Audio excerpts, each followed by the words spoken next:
I used to believe that the Army would break me only in the ways it broke everyone else through long hours, impossible standards, and the quiet pressure to prove yourself every single day. But nothing prepared me for the morning. My commanding officer almost cost me my life in front of my entire unit, while the people who were supposed to protect me, my own family, worked behind the scenes to bury the truth before anyone could see how deep their betrayal really went. The memory begins under the pale orange glow of a Fort Carson sunrise, the kind that warms the mountains but never quite reaches the bone in those early hours. Bravo Company gathered with our rucks lined up shoulder-to-shoulder boots, digging into the gravel air thin from elevation and anticipation. I remember tightening the straps on my pack and feeling a familiar buzz of readiness mixed with the heaviness I carried from the night before when my father, a retired lieutenant colonel, told me that if I ever embarrassed the Holt name, he would make sure the Army remembered me for all the wrong reasons. His voice still echoed in my head as Captain Marcus Reddick paced in front of us, hands behind his back, chin high, the picture of confidence and control. He liked to play the role of the unshakable leader, one who believed pain built character and questioning his decisions counted as weakness. He paused in front of me and let his gaze sweep down with a faint smirk, as if he already knew which soldier he wanted to single out that day. The march started at 05:30 when the Colorado heat had not yet risen, but the elevation made every breath sharper than it should have been. I pushed forward, focusing on rhythm counting steps, regulating breath, ignoring the sting of heat that began building behind my eyes long before it made sense. By mile 7, the world had started to warp around the edges. My vision shimmered like glass about to crack, and every inhale felt like someone was pulling air away from me instead of letting me take it in. I called out quietly, requesting a brief pause, just enough to check my temperature, just enough to prevent what I knew was coming, but Captain Reddick did not even turn around. His voice cut through the dry wind with a tone designed to humiliate. "If she falls, keep moving," he said. "She wants attention. Let her earn it." Bravo Company stiffened, but no one broke formation. Their silence was not cruelty, it was fear. Fear of UCMJ punishments, fear of losing rank, fear of crossing a commander who had the power to end careers. I stumbled twice, choking against the rising heat inside my skull. My legs felt disconnected from my body, like they were responding to someone else's commands, not mine. Still, I moved because I had been trained to move, because the Holt family expected endurance without question, because every part of me knew that collapsing would not only confirm my CO's narrative, but also give my father another reason to call me weak. At mile 9, I felt my knees buckle, as if the earth had suddenly tilted forward, pulling me into it. The gravel rushed up so quickly, I barely had time to catch myself. My palms burned, my throat closed entirely. The distant voices around me blurred together, forming a wave of noise I could not separate. Someone whispered, "She is overheating. We need a medic," and for a split second I felt relief, thinking help was finally coming. Then I heard Reddick again, his tone sharper, colder, more dismissive than ever. "She is exaggerating. Do not assist." He moved to stand over me, blocking the sun, while his expression hardened into something almost triumphant. It hit me then. Not just the heat, not just the panic, but the realization that he was willing to let me fade out. Right there in front of everyone, to prove a point he never should have been allowed to make. My body trembled uncontrollably as the world dimmed around the edges, like someone had started turning down a light switch on my consciousness. I felt hands near me, then pulling back quickly as Reddick barked another warning threatening consequences for anyone who intervened. My breath came in short, uneven bursts, and I could feel my pulse pounding violently in my ears, so loud it drowned out everything else.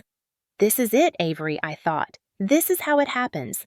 A soldier surviving deployment's training missions, endless sacrifices, only to be undone by a commander who cared more about pride than human life. The moment before everything went black, I felt a cool trickle of water down the back of my neck, a secret gesture from someone brave enough to risk everything to help me. My mind tried desperately to hold on to that sensation, to anchor itself to something human, something good, just long enough for the world to come back into focus. It worked for a heartbeat, but only one.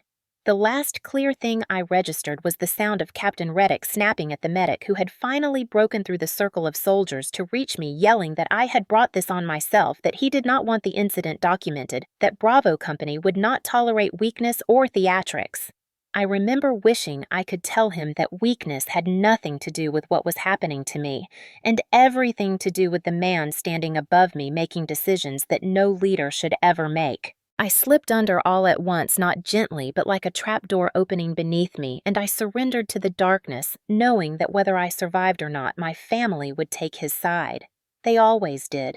What none of them knew, what none of them could have imagined, was that I had been recording my interactions with him for weeks, and that what happened on that trail would ignite a chain reaction that would expose every secret they had worked so hard to keep buried. They thought my silence was guaranteed, but they had no idea who I was about to become.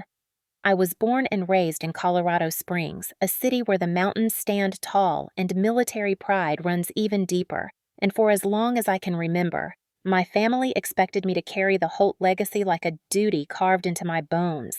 By the time I turned 29, I was a lieutenant serving in the same state where I grew up, a place that looked peaceful from the outside but held every memory of the pressure that shaped me. People often describe me as disciplined, sharp, and dependable, and to be fair, I lived up to those words. I had earned strong evaluations, built a solid record, and pushed myself through every challenge the Army threw at me. None of that ever mattered to my family, though. To them, I was either upholding the Holt name or tarnishing it. There was never anything in between. My father, Lieutenant Colonel Ronald Holt, retired, used to say that leadership was our bloodline, that Holts were made to command, not follow. He still carried himself like he was in uniform shoulders, stiff voice, loud eyes, scanning for imperfections. He loved the Army more than anything else, and as a result, he demanded the same loyalty from his children. My mother, Maria Holt, a former Army medic, had a quieter presence, but her loyalty to my father and his expectations held the same weight. She had spent years patching up soldiers and believed obedience kept people safe. Her idea of love was making sure we never made decisions that could embarrass the family. Together, they created a home that looked respectable from the outside and suffocating from the inside. Then there was my older brother, Staff Sergeant Ethan Holt, the golden child, the one who walked into every room like he had already earned applause. My father adored him. My mother protected him. The Army praised him. And in their eyes, Ethan could do no wrong. He followed every path our father laid out, served exactly where father approved, and never questioned orders. He was the perfect Holt, the image my family wanted, the image they expected me to fall in line behind. I did not fit that image, and they never let me forget it. I was the one who pushed back when the expectations became unreasonable, the one who wanted a career built on my own merit, not my father's history. I joined the Army because I loved the structure, the purpose, the sense of mission, but I refused to let my father dictate every step of my service. That alone made me a disappointment. The conversations in our house always circled back to what I was doing wrong. When I was commissioned, father insisted that I request a duty station he approved. When I refused, he called me stubborn and ungrateful. When I took leadership roles that were not the ones he planned, he complained that I was throwing away opportunities he believed he had earned for me. He would sit across from me at the dining table, his voice low and sharp, saying things like, "A Holt does not question the chain of command, or your duty is to uphold the family standard." He did not mean the Army standard. He meant his standard. My mother played the role of mediator, but not the kind that brought balance. She would place a hand on my shoulder and gently insist that I listen to my father because he knew how the Army worked and I did not. I learned early on that in the Holt household respect was demanded, not given, and obedience was expected even when it made no sense. Whenever I made decisions independent of my father, he always found a way to remind me that I was the weak link. Ethan would watch silently, sometimes with a smirk, sometimes with pity, always with the confidence of someone who had never had to question his worth. The tension in my family did not stay contained behind closed doors either. My father had built a network of military friends, commanders, sergeants, retired officers, and he had no hesitation in calling them to inquire about my performance. He wanted updates, wanted control, wanted to make sure I was doing everything the Holt way. There were moments when he reached as far as contacting people in my chain of command under the guise of checking in or offering advice. I found out about it almost by accident when a former supervisor mentioned that my father had asked whether I was handling my duties properly. The humiliation of that moment burned through me. It was the first clear sign that my father did not trust me as an officer or even as an adult. The second sign came later when I learned he had called my new unit before I even arrived at Fort Carson, offering insight into my strengths and weaknesses, as if he were reading a character reference rather than talking about his daughter. I knew then that the conflict between us would only grow. My family believed loyalty meant silence, that respect meant surrender, that love meant control. I believed something entirely different. That difference became the root of every argument, every cold dinner, every strained holiday, every phone call that started with concern and ended with accusation. Colorado Springs might have been home, but it was also a reminder that no matter how far I climbed in rank, I would never outrun the expectations my family tried to chain to my identity. They wanted a soldier they could mold. I was becoming a soldier who thought for herself, and in their world, that was the worst thing I could be. When I first arrived at Fort Carson, I expected the usual adjustment period, the days of settling into a new unit, learning the rhythms of a new command team, and figuring out which faces belonged to which personalities. Colorado Springs had always been familiar to me, but returning as an officer instead of a hometown kid felt different. There was pride in stepping through those gates, wearing the uniform with my rank shining just enough to remind me how far I had come. I should have known the familiarity would not protect me from what waited on the other side of Bravo Company's headquarters. The 1st Stryker Brigade carried a reputation for being fast, sharp, and relentlessly demanding, and Bravo Company lived up to the standard the moment I checked in. Soldiers moved with purpose equipment clattered in organized chaos, and the air carried the sound of intense training in every direction. It was the kind of place where you either rose to expectations quickly or were swept under by the pace.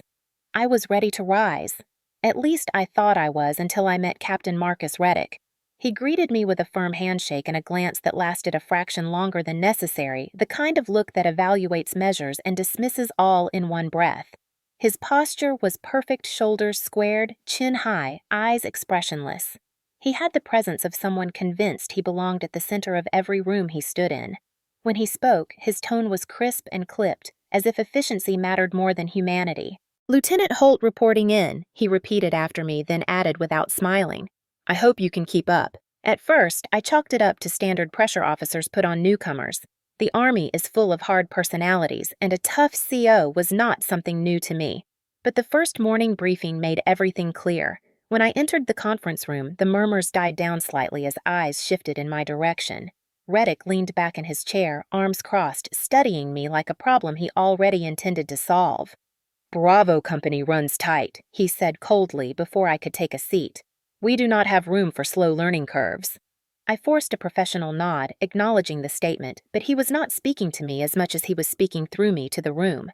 It was a message, a warning, a performance. He assigned me a list of tasks before I even finished my coffee, ranging from rewriting outdated SOPs to preparing equipment inventories that normally fell to junior officers or senior NCOs. When I pointed out that several tasks overlapped or required coordination, he waved me off as if my questions were an inconvenience. "Just handle it, Lieutenant. No excuses." He walked out before I could respond, leaving me with a stack of work that should have taken a team, not one person. The more time I spent around him, the more obvious it became that the issue was not my competence. It was the simple fact that I was a young female officer in a company he wanted to shape in his image, and I did not fit the mold. His comments always carried an undercurrent that everyone else pretended not to hear.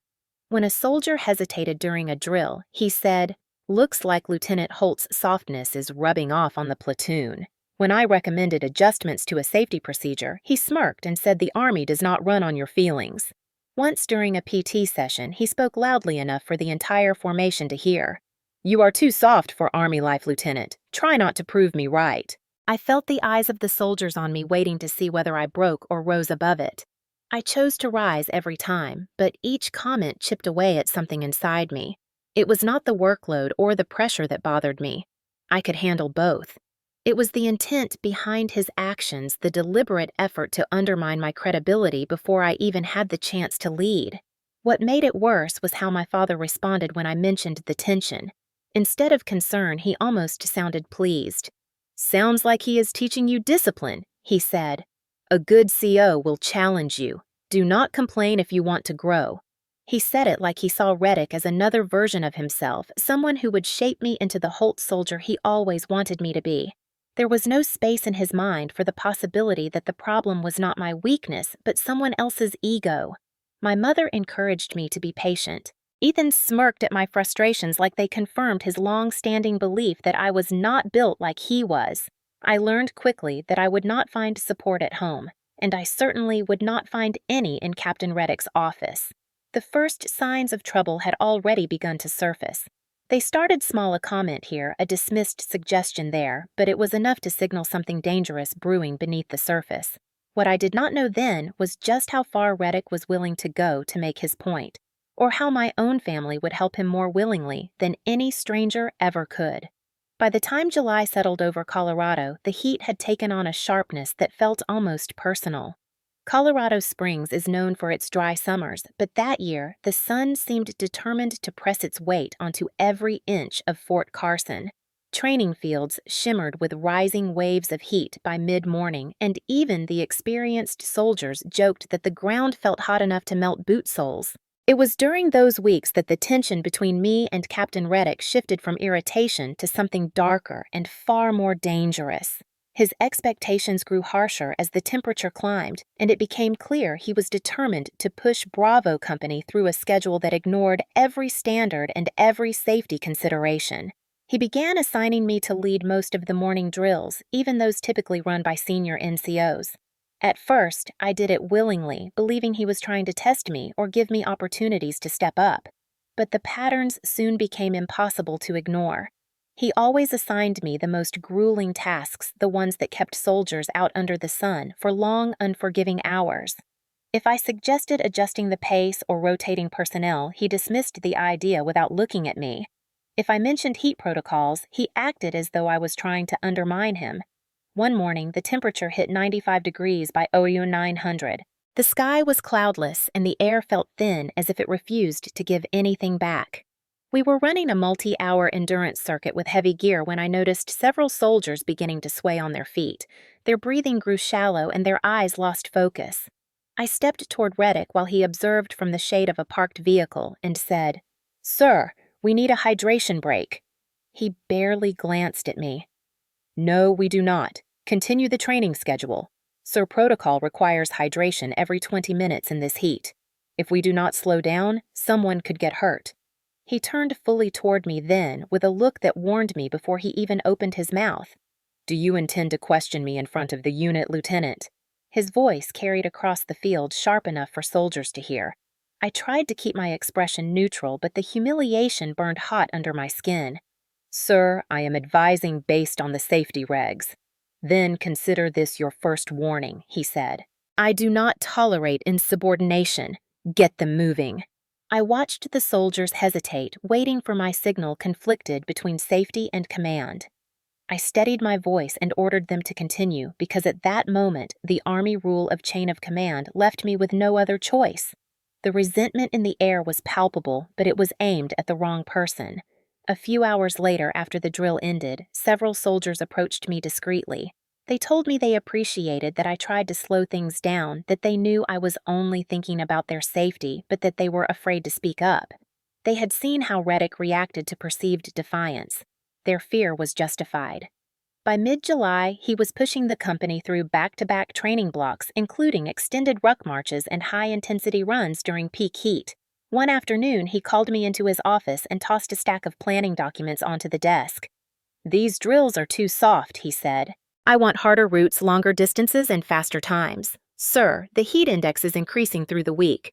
We need to factor that in if we want to prevent heat casualties." He cut me off with a scoff.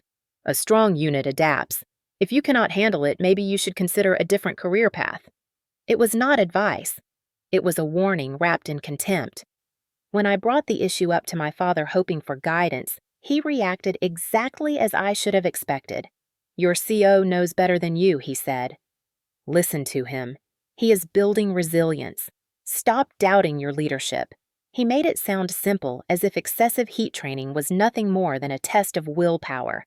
He did not care about the protocols or the soldiers showing early signs of heat stress. He cared about image discipline reputation, the Holt legacy. It was the same excuse he used for everything. When I mentioned Reddick's tone and behavior, he brushed it off with a near laugh. A little pressure never hurt anyone. "He is probably trying to break bad habits. You can thank him later." I left that conversation with a tightness in my chest that felt heavier than anything I carried on duty. My father was not just defending Reddick, he was enabling him. Every time I tried to assert myself, he countered with a reminder that I was lucky to have a CO who demanded excellence. He acted as though Reddick's disregard for safety was a leadership virtue instead of a dangerous flaw. That same week, the temperature reached triple digits. Training continued without adjustments. I saw more soldiers stumbling, more flushed faces, more trembling hands, and every time I tried to bring it up, Reddick shut me down. Once he said loud enough for the entire platoon to hear maybe if Lieutenant Holt worried less, she would not be so soft. Laughter rippled through the ranks, a mixture of discomfort and fear, disguised as amusement. I kept my head up, but something inside me cracked. The tension did not simmer anymore, it boiled.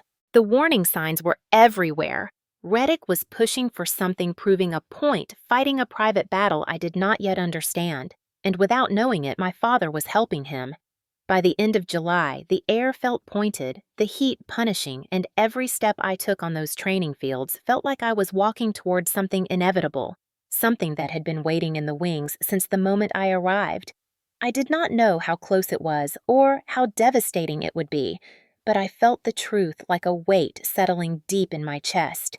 The disaster was already in motion, and I was standing directly in its path. The day before, everything unraveled began like any other on the surface. Calm, predictable, structured the way Army days usually are, but underneath that routine, I felt an uneasiness that followed me from the moment I woke up.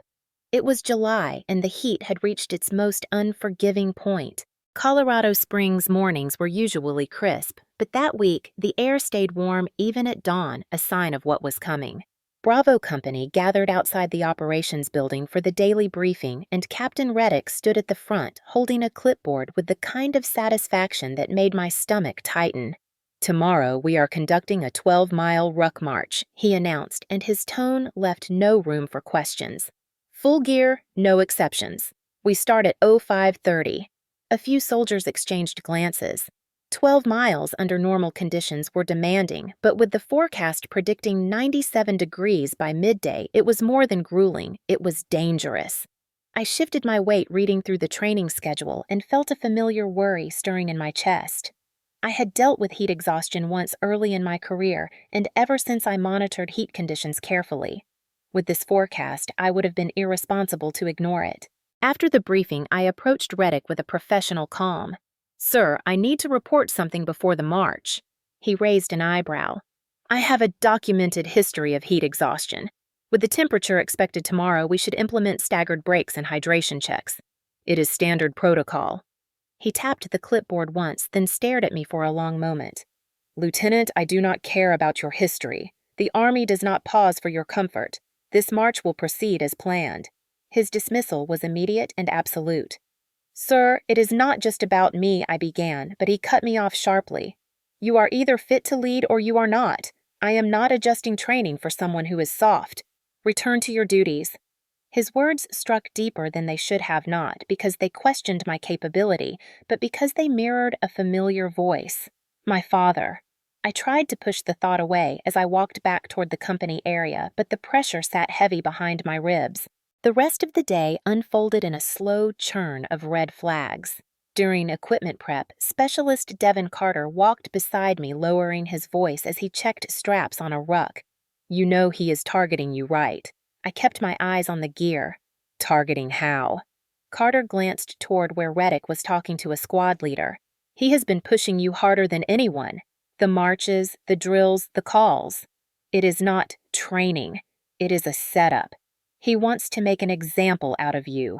Before I could respond, he added quietly, "Be careful tomorrow. If he wants to prove something, he will not stop for common sense. Later that afternoon, as we reviewed the hydration plan for the march, Staff Sergeant Ruiz approached me near the motor pool. Her expression was tight serious the way it gets when she is weighing whether to say something. "Lieutenant Holt," she began, keeping her voice low, "I am telling you as a leader, not gossip." Reddick ignored 2 safety recommendations last month without reporting them. I frowned. "Why?" She exhaled slowly. "Because he thinks adjustments make units weak. I know you have been speaking up and I support that, but he is taking it personally. Very personally." The unease in my chest thickened. When experienced NCOs start speaking cautiously, it means something bigger is happening, something dangerous. By evening, the heat still lingered in the air, clinging to the walls of the barracks like a warning. As I finished my gear check, my phone lit up with a FaceTime request from home. I hesitated before answering, already predicting how the conversation would go. My father's face filled the screen, stern as ever. "Your mother told me you are worried about the march tomorrow." It was not a question. I said nothing because any answer would have been wrong. He continued, "You need to stop overthinking. This is the Army. Your CO knows what he is doing." My mother's face appeared beside his, softer, but not any more supportive. "Listen to him, Avery. Do not draw attention to yourself." 2. Ethan's promotion board was mentioned last week. "We do not need unnecessary eyes on our family." I felt my throat tighten. "I am not trying to draw attention. I am trying to follow safety protocols." My father scoffed. "Weakness hides behind rules. A Holt does not ask for accommodations. If you want respect from your CO, then push through it. Do not be the one who quits." My mother added gently, but with the same pressure, "You know how people talk. Do not put the family in a bad light." Her words stung more than I expected. In their eyes, protecting the Holt reputation mattered more than my safety. Dad leaned closer. "If you cannot handle a simple march, you should reconsider your career. Do not embarrass us." The call ended with those words hanging like a weight around my neck. I sat on the edge of my bed for a long moment, staring at the gear I had prepared earlier. 12 miles, 97-degree heat, a CO who ignored warnings, a family who dismissed danger, soldiers who whispered that Reddick had it out for me. It was a storm waiting to break, and every instinct in me screamed that something would go wrong. I tried to shake it off, convincing myself that if I followed protocol, if I hydrated properly, if I kept my pace steady, maybe everything would be fine. Maybe I was overthinking. But deep down, I knew better. Every sign pointed toward disaster. Reddick's increasing hostility, my father's blind praise for him, the oppressive heat, the tightening fear in the eyes of my unit. When I closed my eyes that night trying to rest, I felt a dread settle into my bones, as if the air itself was warning me. Tomorrow something is going to happen. Something you cannot stop. Something he wants. The rain of red flags had already fallen. I just had not yet seen the storm gathering behind them. The morning of the march arrived with a stillness that felt almost unnatural, as if the base itself was holding its breath. The sky above Fort Carson was a pale, washed-out blue, and a thin line of sunlight had only just begun to stretch across the training fields. Even at that early hour, the air felt warm enough to raise concern, but the formation stood ready. As always, rucks lined up, boots tight, hydration packs filled. Bravo Company gathered in the dim light, the silence broken only by the rustle of gear and the distant hum of vehicles along the road. At exactly 05:30, Captain Reddick stepped forward and gave the signal to move. No speech, no reminders, no safety brief, just a sharp command that cut through the air. We began the 12-mile ruck march with steady steps, and for the first few miles, my focus was on pace and breathing, monitoring the unit, checking spacing, keeping myself in good condition. I had taken every precaution the night before, hydrating early, balancing electrolytes, reviewing heat protocols. Even so, the first signs of trouble appeared sooner than I expected. The sun rose quickly, the temperature climbing faster than the forecast predicted. By mile 4, sweat clung to my skin like a second layer, and my uniform felt heavier than usual. I drank water in careful intervals, but the heat worked against me, making each swallow feel insufficient. By mile 7, my vision began to blur around the edges. It started subtly, a slight shimmer in the air, the kind you see above asphalt on a blazing day. But this shimmer was everywhere, not just on the ground. My breathing grew shallow, my pulse faster than it should have been. A band of pressure formed around my forehead, tightening with every step. My legs felt strangely heavy, as if someone had strapped weights to my boots without me noticing. I knew the symptoms well too well. Heat exhaustion always arrives in quiet signals before it hits with full force. I slowed my pace slightly, hoping it would help regulate my body. But the symptoms only escalated. The shimmering turned into waves that distorted the landscape. The trees, the dirt path, even the shapes of soldiers ahead began to bend and twist in ways that made my stomach churn. My mouth felt dry no matter how much I drank, and my hands started to tremble slightly with every shift of my ruck straps. I needed a break, a short one, just enough to cool down, hydrate, and assess my condition. I picked up my pace slightly until I matched the formation near the front where Captain Reddick walked with his usual rigid posture. "Sir, I need a brief hydration break." I managed to speak clearly despite the dizziness gnawing at my awareness. He did not turn. "Keep moving, Lieutenant. Sir, I am displaying heat symptoms. I need to regulate. This heat could—" He cut me off with a sharp shake of his head and a voice that echoed across the path. "If she collapses, step over her." His words sliced through the morning air loud enough that several soldiers jerked their heads in my direction. A few pairs of eyes widened with concern, others flickered with fear. The unspoken message was clear. If anyone tried to help me, they would pay for it. The formation tightened its silence into something suffocating. I tried again, quieter this time. "Sir, this is unsafe protocol." He finally looked at me, and the expression on his face was colder than the wind that did not exist. "You will continue walking, Lieutenant. Do not make yourself the center of attention." The dizziness worsened, turning into a rolling wave that threw my balance off. I stumbled slightly, catching myself before falling. The ground beneath me pulsed visually like a heartbeat. I tried focusing on one point ahead of me, the soldier 2 paces forward, but his outline warped every few seconds. Behind me, I could feel the hesitation building among the ranks. They saw what was happening. They knew the danger, but they also knew the consequences of defying a CO who believed obedience mattered more than safety. Staff Sergeant Ruiz glanced back at me for a fraction of a second, and in her eyes I saw desperation, a helpless plea she could not voice. PFC Grant walked with a stiff gait, her jaw clenched tight. Specialist Carter kept looking down at the dirt, as if he could force himself not to react. The fear hung thicker than the heat.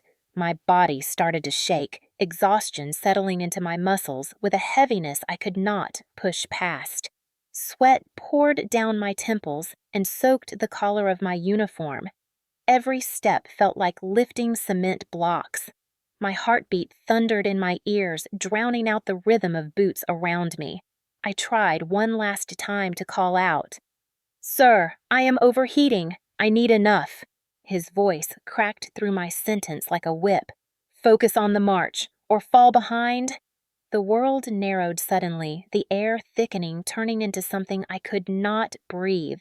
My skin tingled with a prickling heat spreading across my arms and neck. My vision pulsed black at the edges.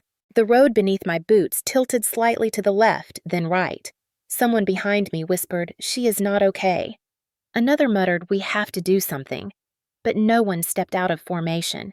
The fear of punishment kept them frozen in place. I tried to steady myself again, but my legs no longer responded the way they should. My steps became uneven, wobbling my body leaning forward without my permission. My ruck shifted uncomfortably, and the weight pulled me sideways. I could feel myself slipping, losing control inch by inch. The realization hit me with chilling clarity. I was going to collapse, and Reddick wanted it. Whether as a lesson or a twisted demonstration of authority, I did not know, but he wanted me to break in front of everyone. I wanted to keep moving, to push through, to survive on willpower alone, but the heat had woven itself into my bones. My knees buckled once, then again, and when I tried to correct my balance, the world tilted so violently that my vision fragmented into streaks of white. My breath hitched my chest, tightening my hands, shaking uncontrollably. I took one more step, then the ground rushed up toward me faster than I could react. I did not fall. I crashed. A dull thud filled my ears as dust exploded around me. And in that moment, before consciousness slipped, the only thing I heard was the sound of continued footsteps marching past me because no one dared to break formation. When I hit the ground at mile 9, my awareness fractured into pieces, sharp, bright, and disorienting, like someone had taken a hammer to my senses. I felt the impact first, a dull, heavy thud spreading up my arms and legs as dust lifted around me.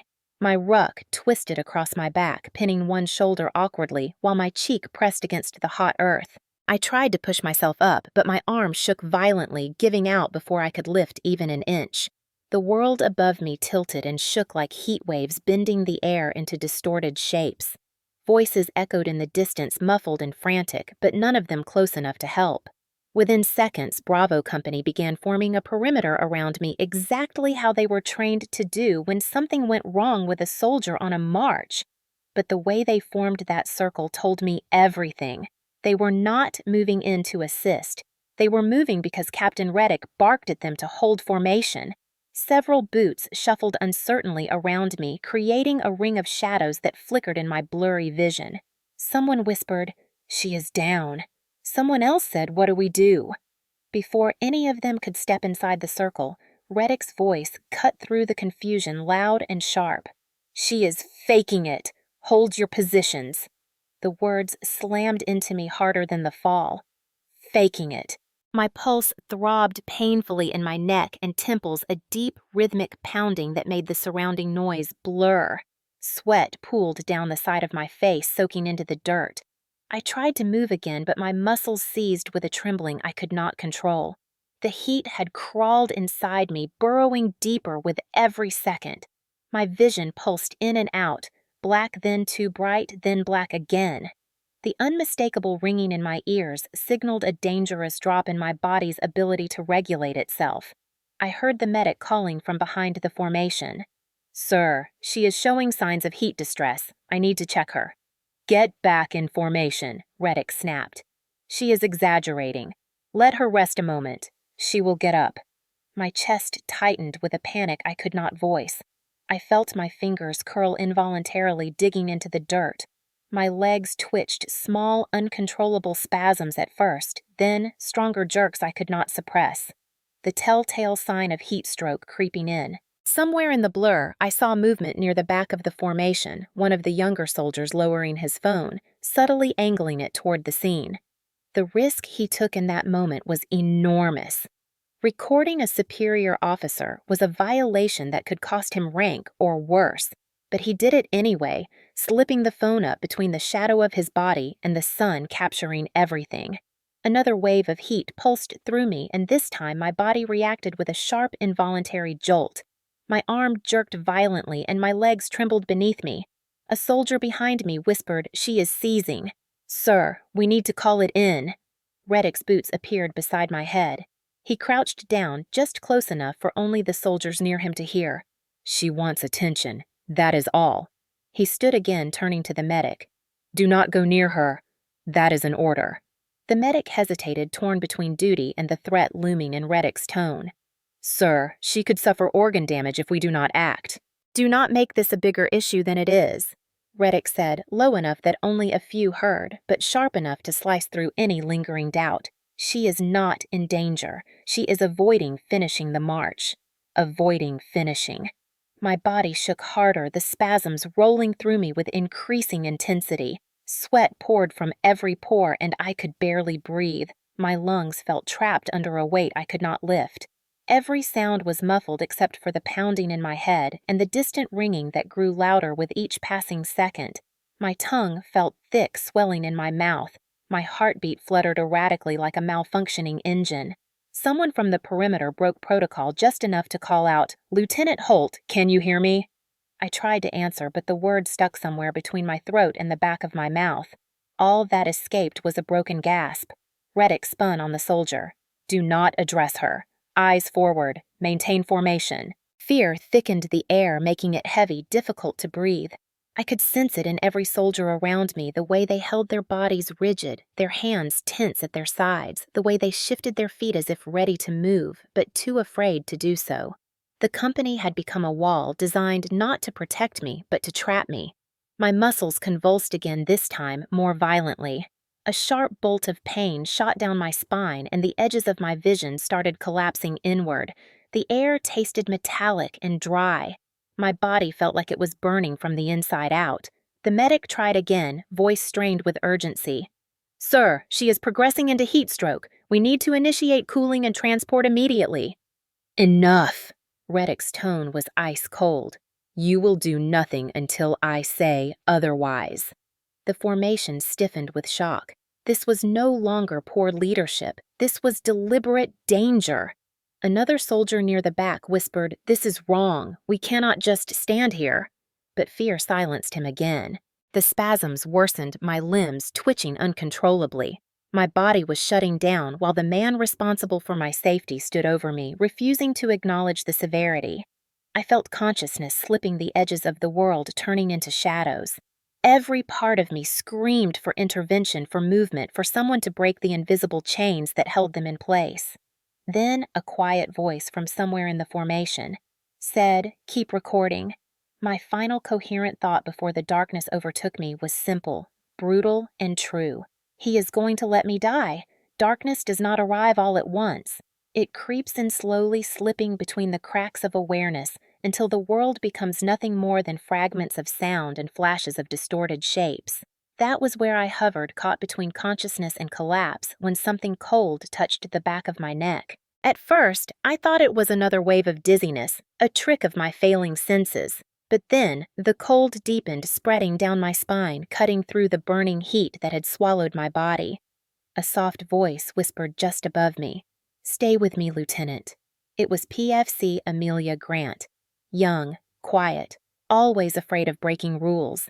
And yet, she was the first person brave enough to break rank. I could not see her clearly, only the faint blur of movement near my head, but I felt the cool stream of water seeping into my hairline as she squeezed her camelback just enough to lower my temperature without drawing attention. The moment the water hit my skin, a violent tremor shot through my body, my muscles rejecting the sudden shift. My limbs twitched uncontrollably, and I heard Grant whisper again, "Please hold on. Please." The circle of soldiers around us stiffened, but not one stepped forward. They were trapped in the same fear that kept them frozen earlier, the fear that Captain Reddick had planted carefully and deliberately over weeks. He noticed the small movement at once. "Who is that?" His voice boomed across the formation like a crack of thunder. Grant jerked upright, but she did not move away from me fast enough. Reddick took a furious step forward. "Get back in formation now!" His tone held the kind of threat that makes junior soldiers retreat without thinking. But Grant hesitated for a single heartbeat, and that was enough. He closed in on her with a glare sharp enough to slice through steel. "If any of you interfere again," he said loudly enough that every soldier heard it, "you will face UCMJ action. That means charges. That means career-ending consequences. Let this be your warning." Soldiers exchanged nervous glances, but no one dared break the wall of silence he had constructed. Grant finally stepped back, tears in her eyes, her hands shaking as she lifted her camelback nozzle to hide what she had done. Even in my haze, I recognized the risk she had taken. Her bravery kept me from slipping too far, gave my body a moment to fight through the crushing heat. But the relief was temporary. My muscles convulsed again with more force this time. My legs jerked against the dirt, my fingers curling against my will. I could hear the medic pleading once more from somewhere behind the formation. "Sir, she is progressing into severe heat stroke. We do not have time. We need immediate CAS-evac." I could not see Reddick's face, but I could hear the disdain dripping from every word. "She will get up on her own. Do not dramatize this. Do your job and stay in position." My vision flickered violently as my body fought against itself. I felt the heat crawling deeper into my chest, pressing against my lungs, making it harder to draw breath. The world around me sounded distant, muffled, as if I were sinking underwater. Then the tremors grew even stronger. My back arched involuntarily, and a sharp pain shot through my chest. My pulse was erratic, slamming hard one moment and barely fluttering the next. Someone whispered from the circle, "This is not faking, sir. This is medical distress." Reddick snapped his head toward the voice. "Another word and you are done." His boots crunched closer, stopping near my head. He crouched just enough that his shadow fell over my face. "Open your eyes, Lieutenant." I tried. Nothing happened. "Open them!"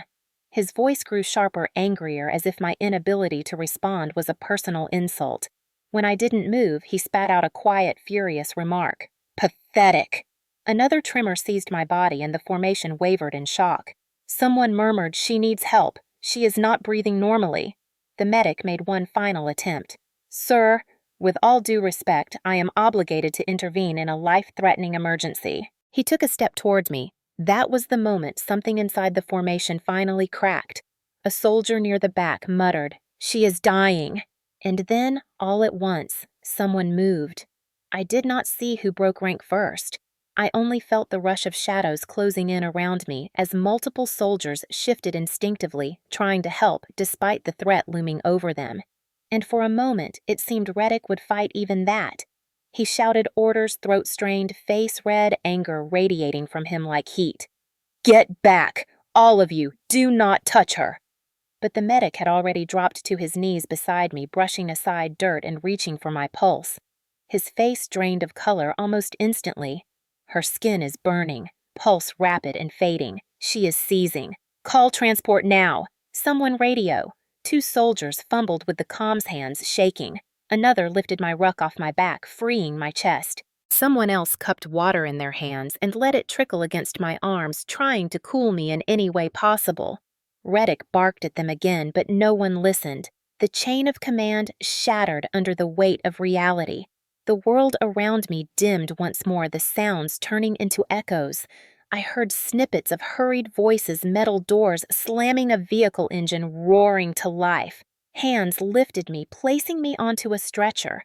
The medic's voice rose above the chaos. "Keep her head cool. She is going into shock."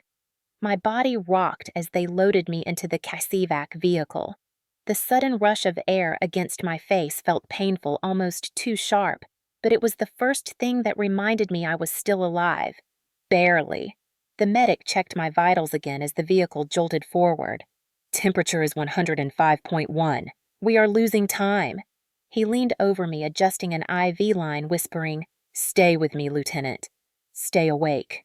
The world pulsed with light and shadow, and the inside of the vehicle grew blurry. Every breath felt like a battle, every heartbeat a painful jolt, and as consciousness slipped away again, I realized how close I had come to never opening my eyes again, not because of the heat alone, but because a man entrusted with my life had chosen to risk it. My fate had hung on the courage of a few soldiers who defied him. Without them, I would not have survived those final minutes.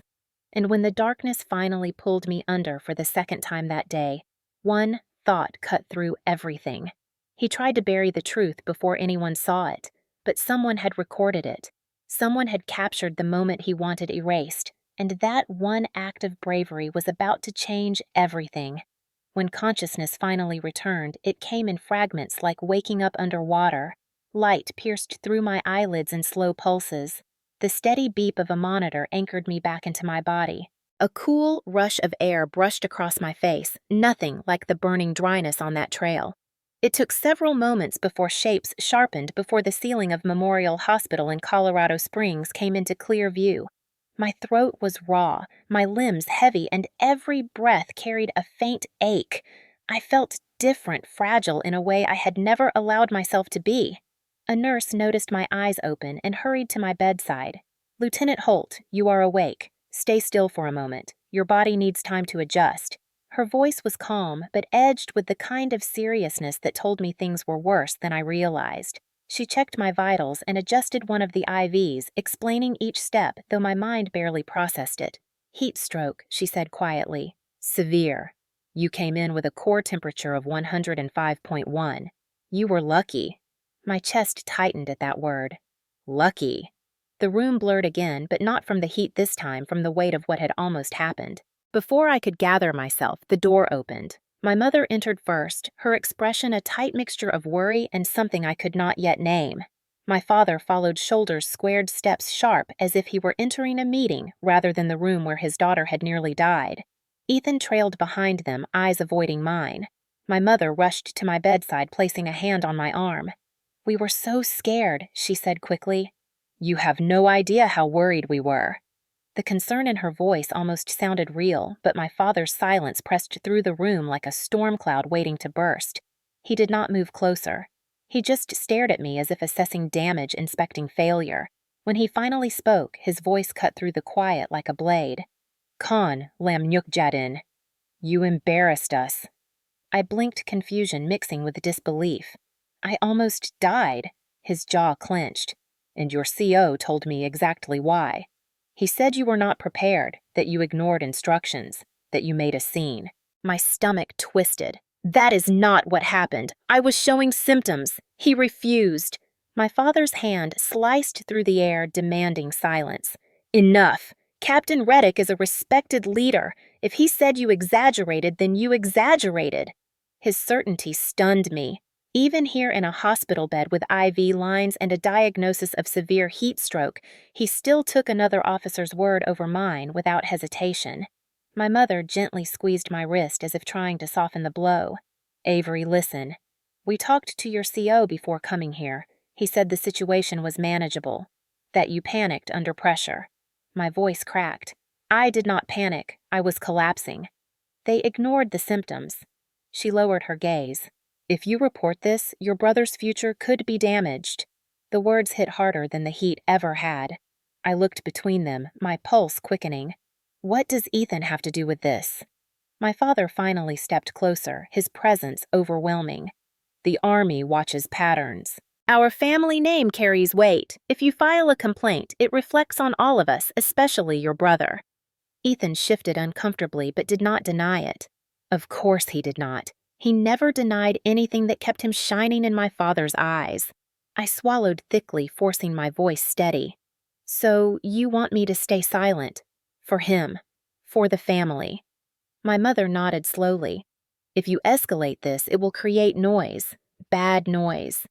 I stared at them, stunned by the cold logic in their eyes. They were more afraid of embarrassment than the fact that I had nearly died. They were more concerned about Ethan's reputation than my survival. My father reached into a folder he had brought and placed a document on the hospital tray.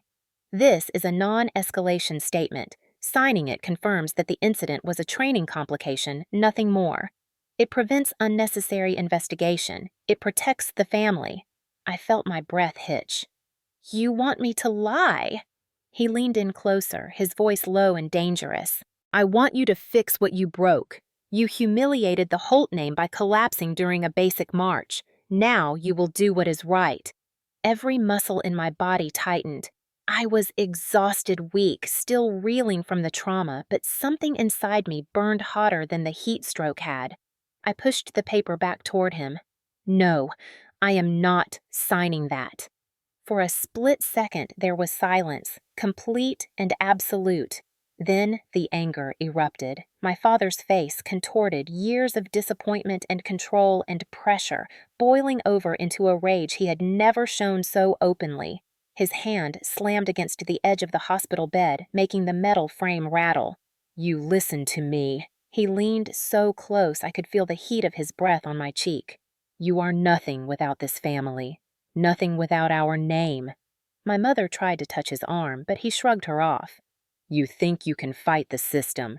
You cannot. You think anyone will believe you over a captain. They will not. You think your little incident matters. It does not." His voice darkened. "But what you do next affects us. All of us." He shoved the paper toward me again. "Sign it." My heart pounded painfully against my ribs. Every part of me wanted to shrink away, but I forced myself to hold his stare. I said no. The shock that flashed across his face lasted only a second before it hardened into something irrevocable. "If you walk this path," he said coldly, "you are no longer a Holt." My mother gasped softly. Ethan looked away. My father turned toward the door without waiting for my response. From this moment on, he said, you are not part of this family. The finality in his voice echoed long after he left the room. The door closed behind them with a soft click that felt louder than any explosion. I lay there in silence, the monitors beeping steadily as I realized the truth. I had survived the heat. I had survived Reddick. But now, I was facing a different kind of enemy, the ones who shared my blood, the ones who were supposed to protect me. And I knew, with painful clarity, there was no going back. The morning after my family walked out of the hospital room, leaving behind the kind of silence that feels colder than any winter, I woke to a different kind of battle. My body ached with fatigue, my head still throbbed with the lingering effects of heat stroke, but the real pain came when the nurse handed me a clipboard containing the initial incident summary sent in by Bravo Company. One glance at the report sent a wave of anger so sharp it stole my breath. The document stated in crisp black text, mild heat exhaustion. Soldier refused water break. Refused. My hands shook as I read the words again. It felt unreal, like someone had rewritten the world while I was unconscious. The nurse looked uncomfortable, her eyes sympathetic. This came through early this morning, Lieutenant. It is what your command submitted to the hospital. I knew immediately whose fingerprints were on those lies. Captain Marcus Reddick had wasted no time rewriting reality. I forced myself to sit up despite the dizziness swirling in my head. This is false. I requested a break. Several times. I never refused water. The nurse nodded softly. I believe you, but the hospital can only put what the unit provides unless there is conflicting evidence.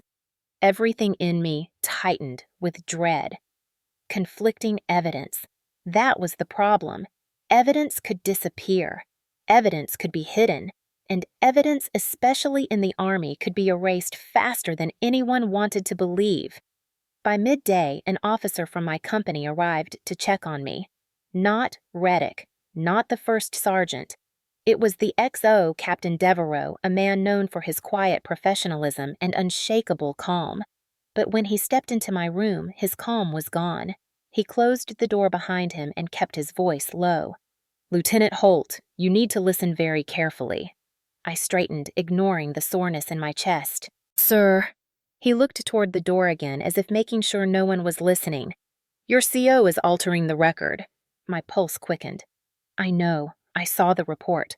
That is not the half of it. His jaw tightened. An NCO told me the company's digital footage system has been wiped clean for the last 72 hours.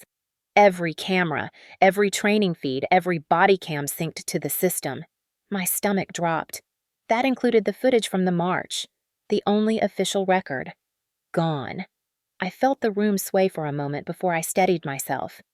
Sir, that is tampering with evidence. The XO exhaled sharply. I am aware. But unless someone in the formation comes forward with something they personally recorded, it will become your word against Reddick's. My mind raced. There was someone. The soldier who recorded everything. But I did not know who it was. I did not know if they still had the footage. And even if they did, stepping forward meant risking their career.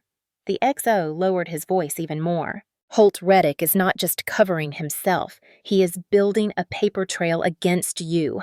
A trap. I froze. What sort of trap? He placed a hand on the foot of my bed, bracing himself as if the truth needed physical support. He submitted an intent to council memo stating that you repeatedly questioned orders and attempted to undermine his leadership during essential training. He is framing your collapse as a disciplinary issue, not a medical crisis. A hollow feeling swelled in my stomach. He continued. He is pushing for the battalion to consider initiating a command-directed evaluation if you escalate the matter. In other words, he is setting the stage to portray me as unstable. I felt nauseous. Sir, this is retaliation. Yes, and if you push alone, you will lose. The words hung heavy between us. What do you recommend? He hesitated before speaking again. You need evidence, witnesses, and support from outside the company. Do not go through your CO. Do not go through the first sergeant. And for the love of God, do not go through your family. He did not know how right he was. As if summoned by curse rather than coincidence, my phone vibrated on the bedside table. I glanced at the screen and felt a cold wave spread through me. It was my father. Again. He called 3 times before leaving a voicemail. The XO gave me a look. Answer if you need to, but be careful. I hit play on speaker. My father's voice filled the room, sharp, polished, and heavy with anger. Avery, this is your last warning. I spoke to the battalion commander this morning. He agrees this situation has been exaggerated and does not need further attention. You will drop the matter, effective immediately. My breath stalled in my chest. He talked to battalion. He continued. Your CO informed him that your behavior was borderline insubordinate. If you make this bigger, you will jeopardize Ethan's promotion and your mother's standing in the support network. Do the right thing and end this. The message clicked off. The XO's expression hardened with disgust. Your father called the battalion commander. Yes. This is worse than I thought. He scrubbed a hand over his face. He is interfering with the chain of command. That is serious. I knew. But knowing did nothing to ease the pressure crushing my lungs. My family had inserted themselves directly into the crisis with the sole purpose of silencing me. They were not worried about my life. They were worried about the Holt name. The XO leaned closer. I am telling you this not as your superior, but as someone who has watched this command for a long time. Reddick is dangerous when he feels threatened, and with your father feeding him support, he feels untouchable. His voice dropped to almost a whisper.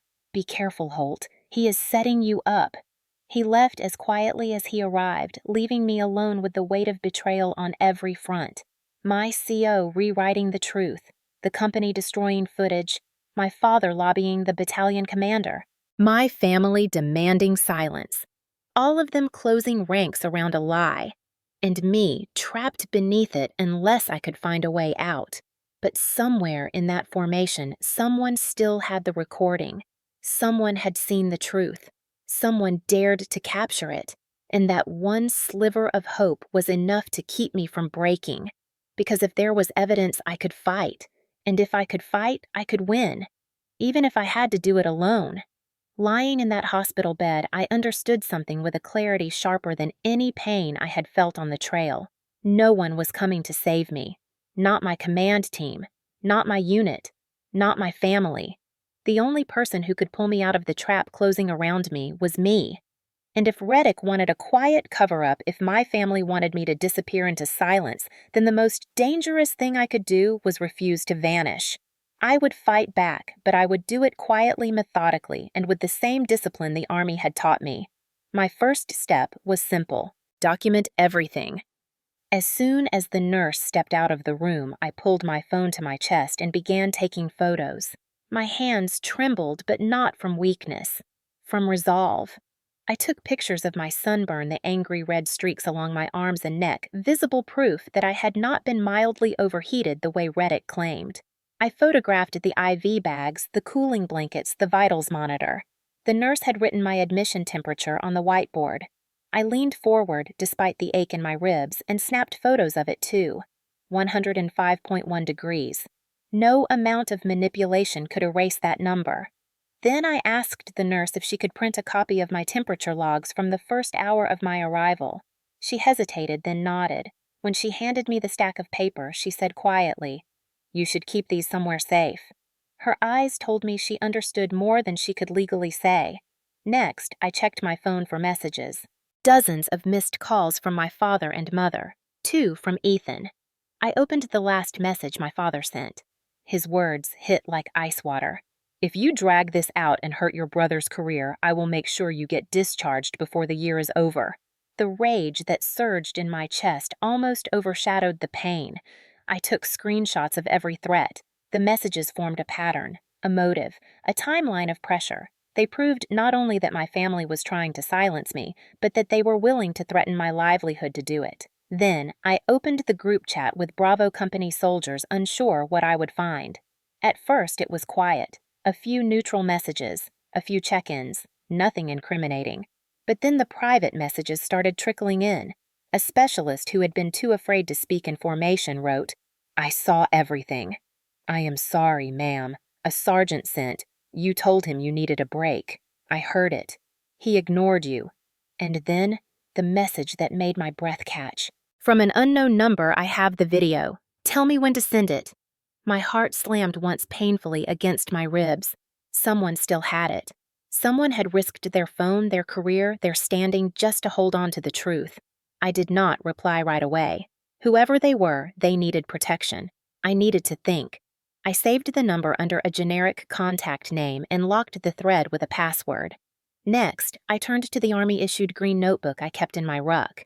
It sat on the bedside table, still caked with dry dirt from the march. With slow movements, I opened it and began writing down every detail I remembered from the incident. What he said, what I said, what the medic said, what the soldiers did or did not do. I wrote until my wrist cramped. I documented the exact moment when my vision blurred at mile 7, the worsening symptoms at mile 8, the collapse at mile 9, the tremors, the medic's warnings, Reddick's refusal, and the sentence that would haunt the company for months: if she collapses, step over her. I wrote it in capital letters, not because I needed to, but because I wanted it burned into the record. Then I documented the immediate aftermath: the XO's visit, his warning, the wiped footage, the altered report, my family's threats. I did not just write what happened. I wrote names, times, dates, statements. The Army respects paper trails more than people. I would use that to my advantage. Over the next days, I continued to gather evidence, pretending to rest while quietly building a file thick enough to withstand the cover-up forming around me. When nurses changed dressings, I took pictures of the marks. When the doctor visited to check cognitive impairment, I asked for written summaries. When the medic from Bravo Company came to check on me unofficially, his guilt palpable, he murmured, "I tried to help you. I am sorry." I did not blame him. I asked one question: "Did you chart my symptoms?" He shook his head. "Reddick told me not to document them." I felt the chill of that answer deep in my chest. I kept my voice steady. "Did you write anything down before he arrived?" He hesitated. "Yes." I put the initial severity in my notes. They were auto-saved. His meaning was clear. Those notes still existed somewhere in the system. I made sure to get the exact timestamp. Later that night, when the hospital ward had gone quiet, I opened my audio recorder and whispered every detail I could not document in writing. My voice was fragile at first, but it grew stronger as the truth spilled out. The recording was long, raw, and unfiltered, a timeline of survival and betrayal. When I finished, I emailed it to myself, twice, then to a private cloud folder, then to a second one. When I finally set the phone down, exhaustion washed over me like a heavy wave. But beneath that fatigue was something stronger: purpose. I knew Reddick was trying to bury the incident. I knew my family was trying to bury me with it. But I also knew this truth would not stay buried forever, and I was no longer afraid of the fight. Because once you survive someone trying to erase you, silence stops being a refuge. It becomes a weapon, and I was ready to wield mine. By the time I was discharged from the hospital 3 days later, a quiet determination had settled in my bones, something steadier and colder than anger. Justice wasn't a fantasy anymore. It was a plan forming piece by piece. And the next piece arrived the moment I stepped back onto Fort Carson soil. PFC Amelia Grant was waiting for me outside the hospital doors, hands buried in her pockets, her posture stiff like she expected to be yelled at. When she saw me, her chin lifted the slightest bit, a fragile attempt at confidence. "Ma'am," she said, voice firm, but eyes uncertain. "I need to talk to you." Before I could respond, she stepped closer, lowering her voice. "I know what he's doing. I'm not letting him get away with it." I studied her face. This 19-year-old private, the one who had poured water over my head while Reddick wasn't looking, had more courage than half the NCOs in Bravo Company. She reached into her pocket and pulled out a small black Garmin watch. "This has the full GPS route from the march," she whispered. "Your pace slowed at mile 7. Your heart rate spiked at mile 8. You collapsed at mile 9. The system timestamps everything." My breath caught. GPS data was objective, not opinion, not interpretation, not something Reddick could rewrite. It was truth synced second by second. "Why are you doing this?" I asked softly. She swallowed. "Because you were dying, and he told us to ignore it." "That's not leadership." That's. She didn't finish the sentence. She didn't need to. She pressed the watch into my hand. I also made copies. A small spark of hope flickered to life in my chest. Not a flame yet, but a spark. Enough to move forward. Back on base, I walked it into my barracks room to find two people waiting in the hallway. Specialist Devin Carter, the quiet radio operator known for being meticulous to a fault, and Staff Sergeant Hannah Ruiz, one of Bravo Company's toughest NCOs. Ruiz stepped forward first, crossing her arms. "Ma'am, we need to talk somewhere private." Her tone held no hesitation, no fear, only resolve. I led them inside and closed the door. Carter pulled out a tablet and set it on my desk. I reconstructed the timeline using location data synced from everyone's rucks, he said. The system stores metadata locally even if the unit wipes the synced feeds. He tapped the screen. A map opened with colored lines tracing the route across Fort Carson's dusty terrain. Every soldier's pace slowed at the moment you collapsed, he continued. Not before. After. That proves the company halted because of you because you were down, Ruiz added quietly. And not because you were resting, like he wrote in the report. I felt a weight lift from somewhere deep inside me. How did you get access to this? Carter shrugged one shoulder. Reddick ordered the digital system wiped, but he forgot that every ruck uploads individually before the sync. I grabbed the data before they could delete it locally. Ruiz added, and we spread it across 3 devices, so if one goes missing, the others are safe. Their preparation stunned me. These weren't small acts of defiance. They were risks, career-ending risks. Why are you helping me? I asked. Ruiz's jaw clenched. Because soldiers deserve leaders who protect them, not leaders who gamble with their lives. Carter nodded. And because Grant told us everything. You shouldn't fight this alone. I opened my mouth to reply, but a soft vibration from my phone interrupted me. A text from the unknown number, the soldier who had recorded the incident. One message, one sentence. I sent the video to your email. Use it when the time is right. Don't try to contact me. I clicked the attachment. It opened instantly. My breath caught in my throat. The footage was shaky at first, the camera pointed low, catching boots marching across dry Colorado dirt. Then it lifted slightly and captured everything. My collapse, my trembling hands, Reddick towering over me. His exact words. She's faking it. Do not assist her. If she collapses, step over her. The audio was clear enough to hear the panic in the medic's voice, clear enough to catch the moment my body seized, clear enough to show exactly what Reddick had tried so desperately to erase. I sat back slowly, the phone trembling in my hand. Ruiz watched my face carefully. Ma'am, do you have it? I nodded. She exhaled in relief. Carter leaned forward. That video will destroy him. It wasn't triumph I felt. Not yet. It was something quieter, steadier, colder. A shift inside my chest. A realignment. For the first time since the march, I felt the ground return beneath my feet. With the GPS data, the heart rate spikes, the ruck metadata, the internal timestamps, the soldier statements, my medical records, my father's threats, and now the video, we had something undeniable. A pattern, a cover-up, a chain of command corruption that stretched across Reddick, the first sergeant, the battalion, and even my own family. The truth wasn't fragile, it was armor. Ruiz stepped closer. Avery, it startled me. She had never called me by my first name. You need to understand something. Once you start this process, there's no going back. I met her eyes. I know, your CO will retaliate, she continued. Your family will hit you harder. People who once respected you will turn their backs. This will get uglier before it gets better. She paused. But if you want justice, we'll stand with you. My throat tightened with emotion I hadn't allowed myself to feel in years, gratitude mixed with grief. Why now? I whispered. Carter answered softly. Because we saw you fight for us every day. Now we fight for you.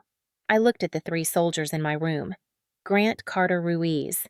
None of them owed me anything, yet all of them were risking everything. That small spark in my chest finally began to grow flickering into a flame. I wasn't alone. I wasn't trapped.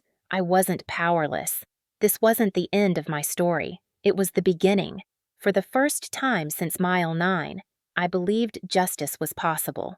2 days after my whistleblower team formed, my phone buzzed with a text from my mother written in her usual clipped tone, "Family meeting. Tonight. No excuses." The message carried the weight of a summons, not an invitation. I already knew what the meeting was about. Word travels fast in military circles, especially among retired officers like my father, who maintain connections in every command they've ever touched. By the time evening rolled around, my pulse felt steady and controlled, but my chest tightened as I drove to my parents' house in Colorado Springs.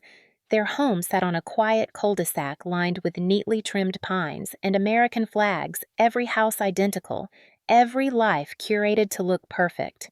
It was the kind of neighborhood where reputation mattered more than reality, where people smiled for the world, even while they tore each other apart behind closed doors.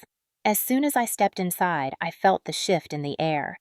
The living room lights were dimmed, as if soft lighting would make the ambush look like concern instead of control. My father stood with his arms crossed, jaw tight, eyes gleaming with the same sharpness he used to inspect soldiers on parade fields. My mother sat rigid on the couch, holding a manila folder on her lap. My brother Ethan leaned against the far wall in uniform, even though he wasn't on duty. He dressed like that for intimidation, for optics, for dominance, or I barely had time to close the door before my father started. "Sit." His voice snapped like a command, not a request. Every instinct from childhood urged me to obey. But I stayed standing. He took one step toward me, his voice dropping dangerously. "I said sit." I met his eyes. "I'll stand." The vein in his temple pulsed. My mother exhaled through her nose sharply. "Avery, don't start."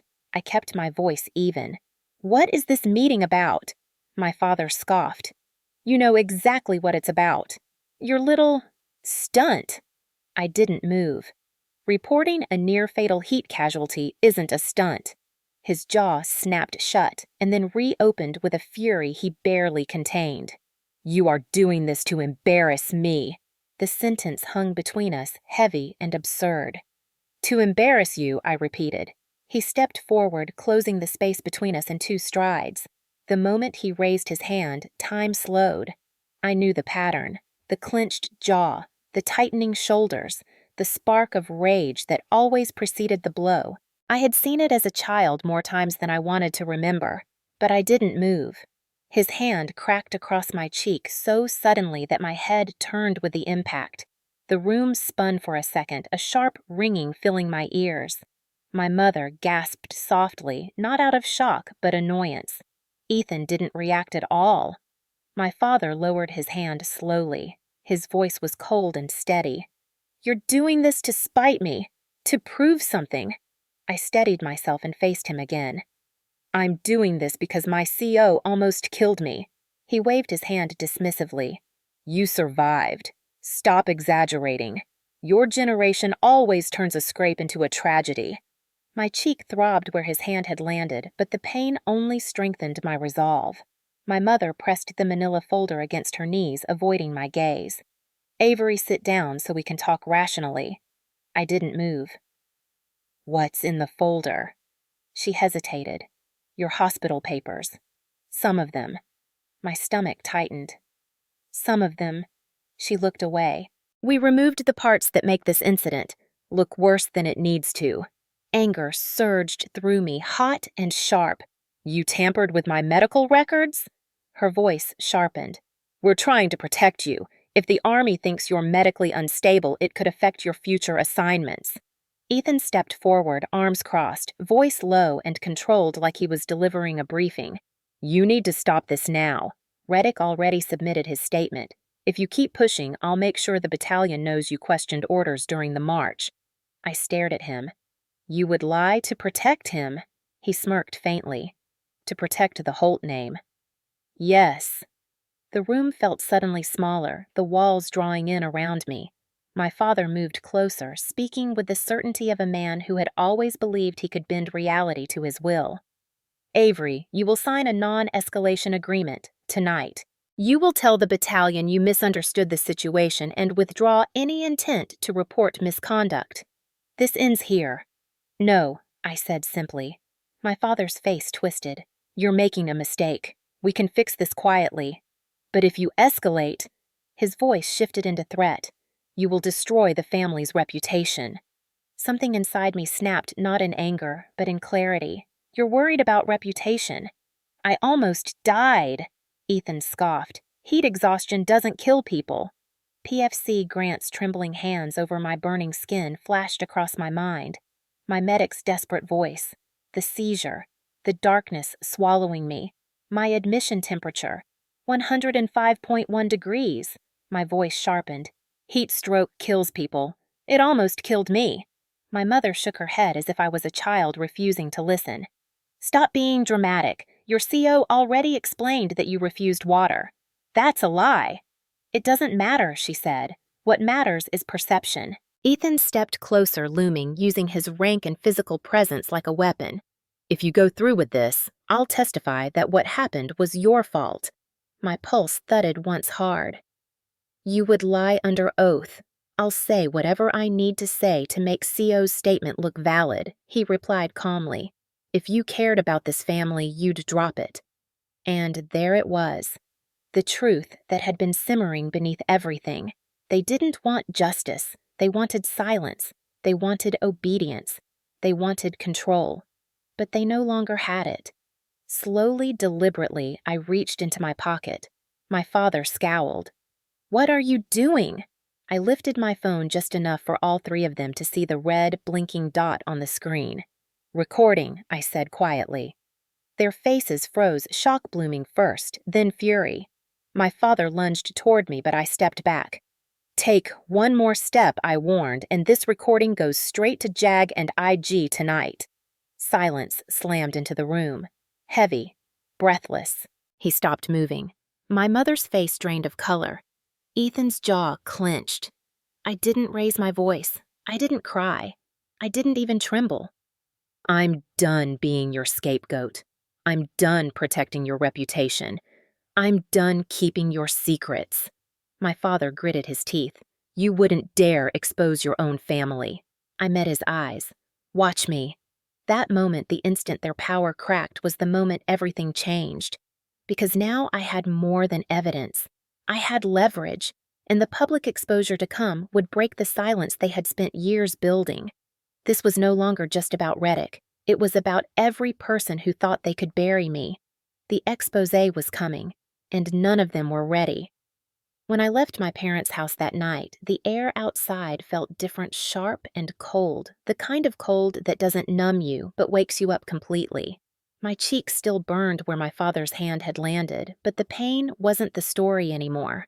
The truth was. And I had it, every word, every threat, every confession captured in perfect clarity on my phone. I sat in my car with the doors locked and the engine off, letting the silence settle around me while replaying the recording through my earbuds.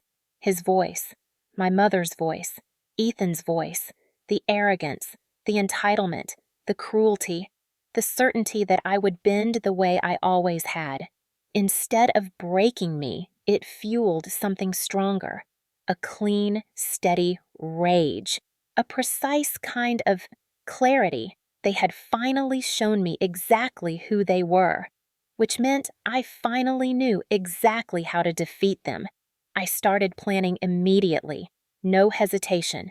No second guessing. First step, secure the recording. I emailed the audio file to 2 private cloud accounts, one domestic, one international. Then I uploaded it into an encrypted folder labeled with a fake class name. Then I transferred a copy to a secure drive Grant had given me, disguised as a bland Army PowerPoint. They could try to destroy my credibility. They could try to rewrite reports and wipe footage, but they couldn't delete this. Not anymore. I opened my notebook and at the top of a fresh page wrote in capital letters, Plan Bravo. It wasn't just a name. It was a promise. The next morning, I drove to the Judge Advocate General's office on post. Not battalion, not brigade, not any chain of command Reddick could influence. Real lawyers, real oversight, real authority. The JAG office sat in a low, sand-colored building near the administrative side of Fort Carson, a place most soldiers avoided unless they were re-enlisting or fighting paperwork. When I stepped inside, the sergeant at the front desk glanced at my rank tabs and bandaged hand before saying gently, "How can we help you, ma'am? I need to file an official complaint of misconduct and submit evidence for review." His eyebrows rose slightly. "Do you have supporting documentation?" "Yes," I said. "A lot." He led me to a small office where a JAG captain introduced herself as CPT Lang.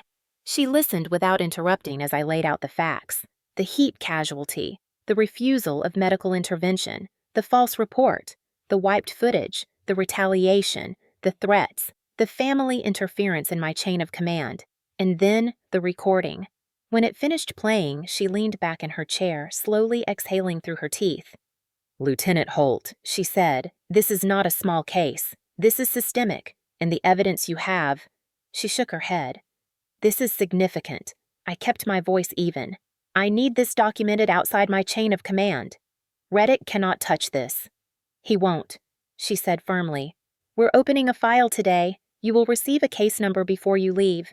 Case number, a lifeline in the Army, proof that something existed beyond rumor and manipulation." She scanned the timeline Carter created, the GPS logs, and the hospital papers. "You've done more work preparing this than most senior officers do in full investigations. Because if I didn't," I said quietly, "I'd already be buried."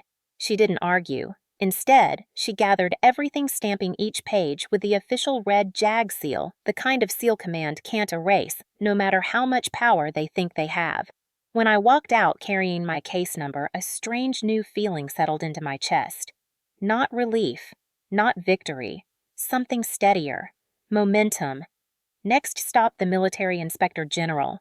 The IG office was in a different building, separated from command channels by design. Their entire job was to investigate misconduct without bias. Perfect. I handed them the sanitized version of my evidence, the video of the march, the GPS logs, the medical admission data, and the audio recording from the family meeting. The IG major reviewing my file paused the video 3 times, jaw clenched tighter each time. When it ended, he stared at me for several seconds before saying, "Lieutenant, this will trigger a formal inquiry. Your CO will be removed from any decision-making authority related to you starting today." "Good. He will retaliate," the major added. "Expect that. He already has." His eyes softened just slightly. "Then let us handle the rest." I left, knowing the wheels were turning and not the kind Reddick controlled. For the first time since the march, I felt the ground tilting back in my favor.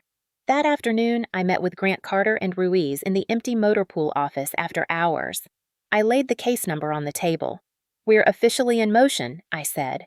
Grant grinned with relief. Carter leaned back in his chair. Ruiz exhaled like she'd been holding her breath for days. "So what now?" she asked.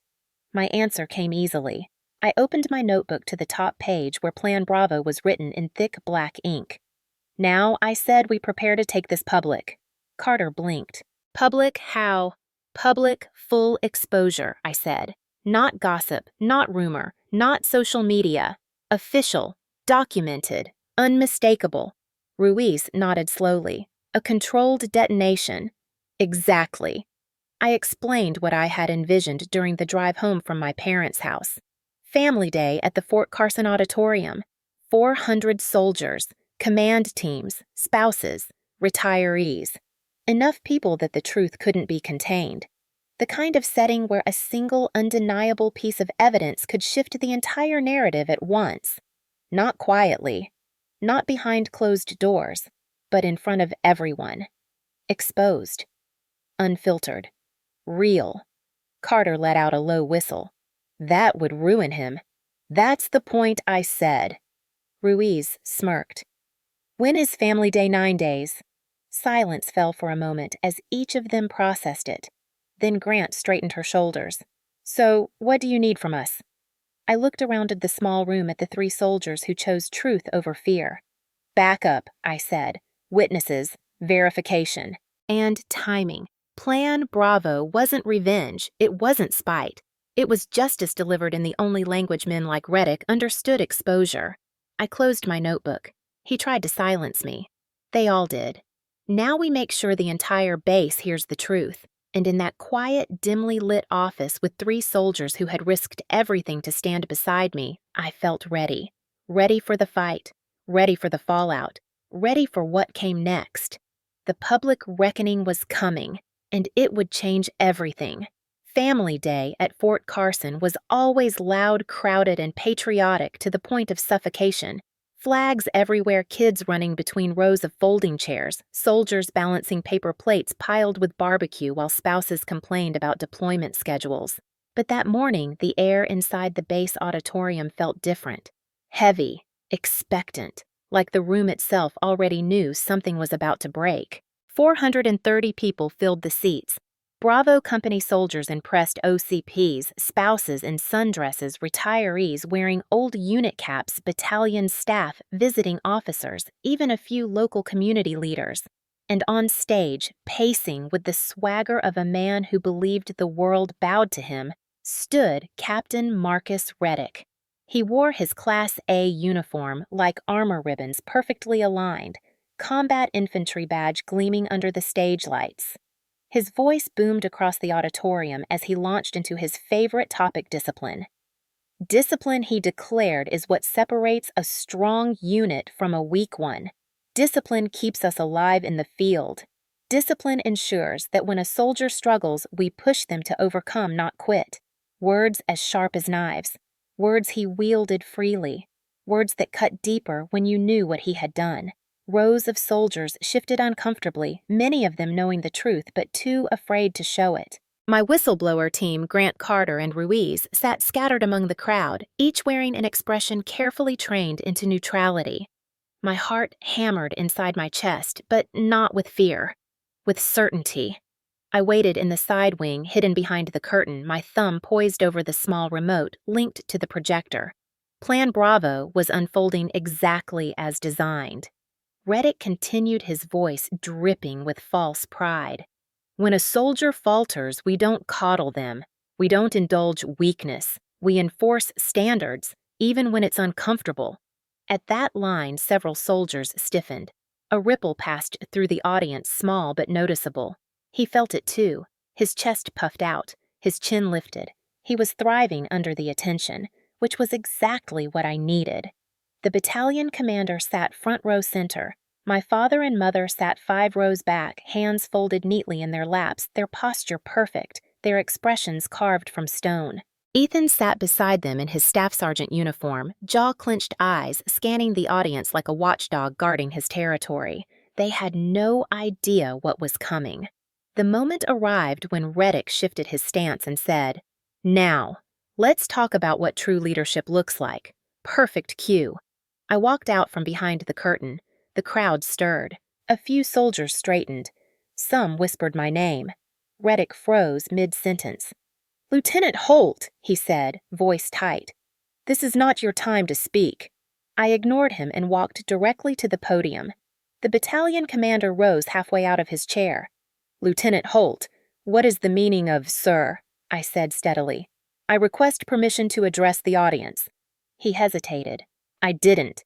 It concerns an incident that happened during Bravo Company's ruck march last week." The entire auditorium went silent. Reddick stepped forward, panic flickering beneath the surface of his practiced expression. "This is unnecessary," he snapped. "We've already handled internal matters." I pressed the projector remote. The screen behind us lit up. A still frame appeared. Me, on the ground, face down in the dirt, my body trembling. Gasps erupted across the room. Someone dropped a cup. Reddick's face drained of color. "Stop the projection!" he barked. No one moved. Not a single soldier obeyed. I hit play. The video began with the shaky frame recorded from the formation. The audio was clear. Too clear. The audience heard everything, including his first line. "She's faking it." Murmurs spread like wildfire. Reddick lunged for the cable, but Ruiz, seated in the second row, casually rested her boot on it, preventing him from yanking it out. The video continued, my collapse, my spasms, the medic begging to intervene, the line that made an entire auditorium full of families gasp out loud. If she collapses, step over her. A woman in the audience covered her mouth. A retired sergeant muttered something sharp and furious under his breath. Reddick stood frozen, sweat gathering at his collar, his breathing suddenly shallow. But I wasn't finished. "There's more," I said. The next slide appeared screenshots of my father's texts. "If you hurt Ethan's career, I will get you discharged. If you speak about this again, you're no longer part of this family." Gasps turned into complete shock. I heard someone whisper, "Oh my God!" My father shot to his feet, face red with rage. "Avery, turn that off right now." I met his eyes without blinking. "No." The auditorium was silent, unmoving, anticipating. For the final blow, I played the audio recording from the family meeting. His slap, his words, his threats. Ethan's calm promise to lie in support of Reddick. My mother's attempt to hide medical records. Their voices played crystal clear across speakers so large no one could pretend they misheard. The room erupted. Outrage, disbelief, whispers that grew louder with every passing second. A spouse shouted, "She almost died!" A retired colonel stood up. "This is criminal!" A young soldier yelled, "She deserves justice!" Reddick attempted to speak, but the battalion commander raised his hand sharply. "Captain, sit down." It was not a request. My father tried to walk toward the stage, but two MPs stepped in front of him. He stopped. For the first time in my life, he looked small. When the audio ended, I stepped back from the podium. The auditorium remained silent for 3 long seconds, then exploded into applause. Loud, fierce, standing. A standing ovation that rolled through the entire room like a wave. I felt my chest tighten with a kind of emotion I hadn't expected, something between vindication and grief. Reddick's face twisted with humiliation. My mother stared at the floor, refusing to lift her eyes. Ethan's hands were fists at his sides, knuckles white. My father shook his head slowly, as if his world had flipped upside down. It had. Ruin has a sound, and I had just heard it. I stepped off the stage to the sound of applause still crashing around me, and for the first time since the day of the march, maybe for the first time in my life, I felt free. The fallout began before the applause even died in the auditorium. When I stepped off that stage, the battalion commander was already on the phone with higher headquarters, his voice low, tense, clipped the voice of a man who knew his career had just shifted beneath his feet. But the real shockwave hit the next morning. At 0620, before PT even started, the entire brigade received an alert email, Inspector General Inquiry initiated. Immediate compliance required. Soldiers whispered about it in barracks hallways. Senior NCOs exchanged uneasy looks. Reddick's name spread across the whispers like a stain widening in water. By 0830, 2 IG investigators arrived at Bravo Company in plain uniforms, their manner calm, but their presence unmistakably serious. They walked straight past the CQ desk and asked only one question. "Where is Captain Reddick?" He was summoned to the conference room. No one saw him come out. That same afternoon, the brigade commander signed a formal memo placing him on relief of duty, effective immediately. One line in bold print cut through the entire document like a blade. Subject will have no further contact with subordinates pending outcome of investigation. It was the military's version of an exile, and it happened in under 24 hours. News traveled faster than truth normally does because the evidence had been undeniable. The video, the audio, the messages, the GPS logs, the medical report, the entire auditorium filled with witnesses. It wasn't speculation, it was fact. Soldiers in Bravo Company didn't celebrate openly, but their posture was different. Shoulders looser, eyes brighter. Whispered conversations ended with quiet, fierce satisfaction. Grant found me outside the Brigade Support Battalion area, her hands shoved in her pockets to hide how badly they were shaking. They took his KAC card, she whispered awe in her voice. Escorted him out of the building. I nodded slowly. Good. Carter joined us a moment later. IG asked for all company training records, comms logs, and movement trackers, he said. Battalion staff looked like they were about to pass out. And it was true. Because this wasn't just about Reddick. The IG wasn't investigating a single decision. They were investigating the system that allowed the decision, the cover-up, the manipulation, the chain of command misconduct, and that meant the battalion commander was in the crosshairs too. Within 2 days, IG auditors seized the unit's digital storage drives. Not copied seized. Soldiers whispered that the brigade commander was livid not just because of the misconduct, but because the cover-up threatened the brigade's readiness numbers, training reports, and reputation across the entire division. The battalion commander attempted to distance himself, insisting he had limited visibility on the situation. IG didn't buy it. The audit expanded. Every email he sent about the march, every call log, every report he signed, his leadership decisions were dissected with surgical precision. Meanwhile, in the Holt household, something very different was happening. My family's reputation, once pristine, polished, and carefully curated, began to crack publicly. The video from Family Day spread across Fort Carson like wildfire. Not officially, soldiers weren't allowed to share it publicly, but on base, in unit group chats, in private messages, in quiet conversations at gyms and dining facilities. People talked. Spouses talked louder. My mother's perfect image shattered first. She tried to attend a spouse's luncheon the next week, but several women stood and left the table when she approached. Others avoided eye contact. Word had spread. She hid her daughter's medical records. She sided with the CO. She threatened her own kid. My father, the once respected retired lieutenant colonel who never missed a chance to lecture younger officers, found himself unwelcome in exactly the circles he used to command. At the officers' club, a group of captains moved away from the bar when he walked in. One colonel refused to shake his hand. The quiet message was clear: you do not belong here anymore. And Ethan, golden child, rising star, the Holt, son who could do no wrong, was hit hardest of all. 3 days after Family Day, he received a notice from the promotion board. Your packet is under review for possible withdrawal. His temper exploded. He showed up at my door the same evening, pounding so hard the frame rattled. When I opened it, he stood there trembling with fury. You ruined my career, he snapped. You ruined your own career, I corrected calmly. You supported a man who endangered a soldier. You embarrassed this family in front of the entire base. The base should be embarrassed that they protected him, I replied. His jaw flexed.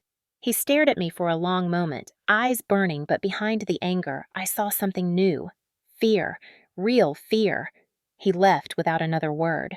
For the first time in my life, my brother didn't look invincible. He looked human. Back in Bravo Company, the atmosphere felt like walking through a storm that had already broken everything quiet but charged. Soldiers avoided discussing the investigation openly, but they watched me differently. Not with pity, not with discomfort, with respect. Real respect. Some nodded when I passed. Others quietly said ma'am with a sincerity that hadn't existed before. Ruiz approached me after formation one morning. You changed things, she said simply. Not just for yourself. For all of us. It's not over yet, I replied. No, she agreed. But the part where you were alone, that part is over. As IG investigators continued pulling apart the company's structure, another memo circulated base-wide mandatory heat safety retraining for all units. New emergency protocols, new reporting rules, new temperature thresholds. And buried halfway down the page, one quiet acknowledgement, updated due to recent incident involving Bravo Company. They didn't dare name me, but they didn't need to. Everyone knew. In the span of a single week, the Army's system, slow, heavy, often resistant to change, had been forced to respond. Because one officer refused to die quietly. Because a handful of soldiers refused to stay silent.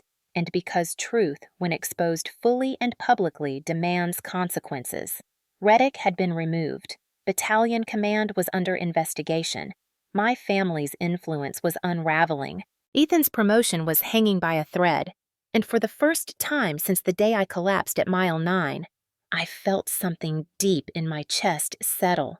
Not triumph. Not vengeance. Something steadier.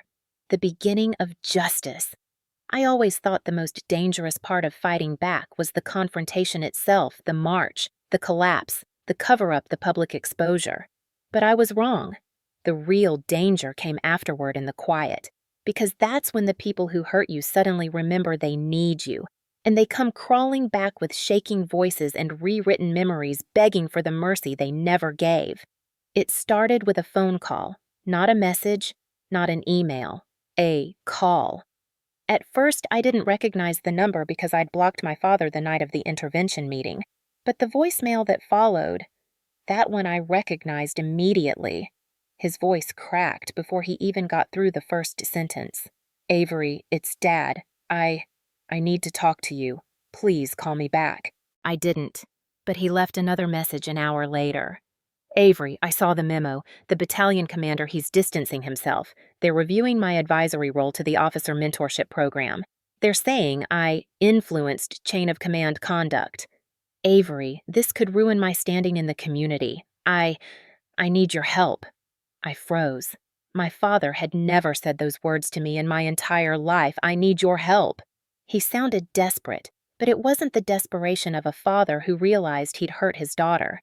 It was the desperation of a man watching the scaffolding of his reputation crumble. His third voicemail came with sobbing, loud, uncontrolled, choking sobs that felt so foreign coming from a man who once told me crying was a sign of weakness. "Avery, please, I was wrong. I shouldn't have said those things. I shouldn't have hit you. I shouldn't have taken his word over yours. I ruined everything. Please, help me get my reputation back. I just need you to clarify that you misunderstood my intentions. Tell them I was emotional. Tell them I wasn't trying to influence the investigation. Please." He broke into coughing sobs. "I'm begging you." I listened to the entire message once, then I deleted it without saving, because that wasn't remorse. That was self-preservation wrapped in false apologies. Not even an hour later, another message appeared, this time in my inbox, from Reddick. I stared at the subject line for a full minute. Request for cooperation. My jaw clenched as I opened it. "Lieutenant Holt, I hope you are doing well in your recovery. After recent events, I believe there may have been misunderstandings between us regarding the day of the Ruck March. I am requesting that you consider submitting a clarification statement to the IG, indicating that emotions were high and that your recollection of my commands may not have been exact. As you are aware, this investigation could severely impact my military career and future employability. I ask that you reconsider your claims and allow us both to move forward professionally. Respectfully, CPT Marcus Reddick." I read it twice. Every word was stunning in its audacity. Misunderstandings, clarification, reconsider your claims, not one apology, not one acknowledgement of endangering my life. He wasn't asking for forgiveness, he was asking for escape, and he thought the person he tried to let die would grant it. A bitter laugh escaped me before I could stop it. I forwarded the email to Jag. That was my response. But the universe wasn't done testing my resolve. Late that evening, just as I was washing my face before bed, my doorbell rang. I froze. It was nearly 2200. No one should be visiting me at that hour. I checked the peephole. Ethan, still in uniform. His hair disheveled like he had run his hands through it 100 times. His posture tense, shoulders tight. I opened the door only halfway. "What do you want?" I asked. He swallowed hard. "Avery, can I come in now?" He nodded once like he expected that. "Okay, fine." He looked down at the ground, and for a moment, he didn't look like the confident staff sergeant who had spent years towering over me. He looked afraid. "I need your help," he said quietly. There it was again, the Holt family theme of the month. I didn't speak, so he kept going. "I got the notice today. They're pulling my E7 packet for review. They're citing character concerns."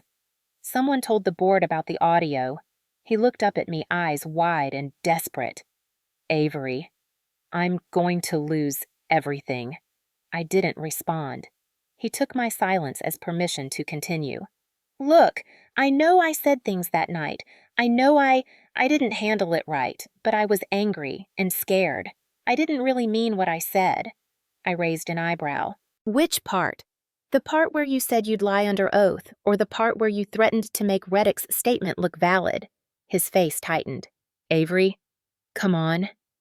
We're family. Are we? I asked quietly. He blinked. I saw the moment the question hit him.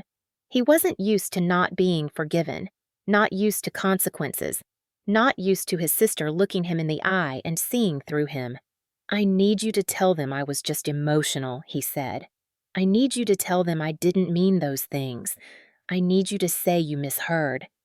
You want me to lie, I said. He opened his mouth, closed it, opened it again. I want you to help me. You're asking me to rescue you from the consequences of choices you made freely. He ran a hand over his face. Avery, please. I'm begging you. I'm your brother. For the first time since the march, I truly looked at him. And what I saw wasn't the unstoppable golden child. It wasn't the soldier everyone praised. It wasn't even the bully he had been to me. It was a scared man who had built his entire identity on the assumption that he could harm others without ever being held accountable. His downfall wasn't my fault. It was his inheritance, the truth finally catching him. I opened the door wider not to invite him in, but to let the hallway light fall fully across my face as I spoke the words that had waited years to be said. I owe none of you anything. He flinched, small, barely noticeable, but real. Avery, you all made your choices. You chose to side with a man who endangered me. You chose to threaten me. You chose to protect reputation over family. And now, you want me to save you from the consequences. I shook my head. No. His shoulders sagged. So that's it. You're just going to let me sink. You threw yourself overboard, I said quietly. I'm just refusing to drown with you. His face twisted anger. Grief, disbelief, fear, all warring at once. Finally, he stepped back. You'll regret this, he whispered. No, I said. For the first time in my life, I won't. I closed the door gently, not angrily, not dramatically, just firmly, finally. Behind it, I heard one soft sound, a quiet, broken exhale, and then footsteps walking away, slow, heavy, defeated. It was the sound of a dynasty collapsing under the weight of its own cruelty. My phone buzzed once more on the counter. Another voicemail from my father. I didn't listen. I didn't need to, because the truth had finally shifted. For the first time, they needed me, and for the first time, I didn't need them at all. Justice in the military never arrives fast. It arrives slowly, methodically through paperwork, signatures, investigations, interviews, and administrative gears that grind like ancient machinery. But when it finally moves, it moves with force. And once it turned in my direction, there was nothing Reddick or my family could do to stop it. The first blow landed a week after Family Day. A brigade-wide memo hit every inbox on Fort Carson at 0545. Subject line Non-Judicial Punishment Proceedings. CPT Marcus Reddick. Soldiers read it quietly in the barracks. NCOs exchanged looks across the motor pool. Officers closed their office doors before opening the attachment. The memo didn't list every detail, but it didn't have to. Everyone understood. Article 15 under the UCMJ. Conduct unbecoming of an officer, dereliction of duty, endangering a subordinate, retaliation, integrity violation, tampering with training documentation, every bullet point cut deeper than the last. That same afternoon, I saw him being escorted across the brigade courtyard by an MP staff sergeant. His uniform crumpled, his eyes hollow. No confident stride, no commanding presence.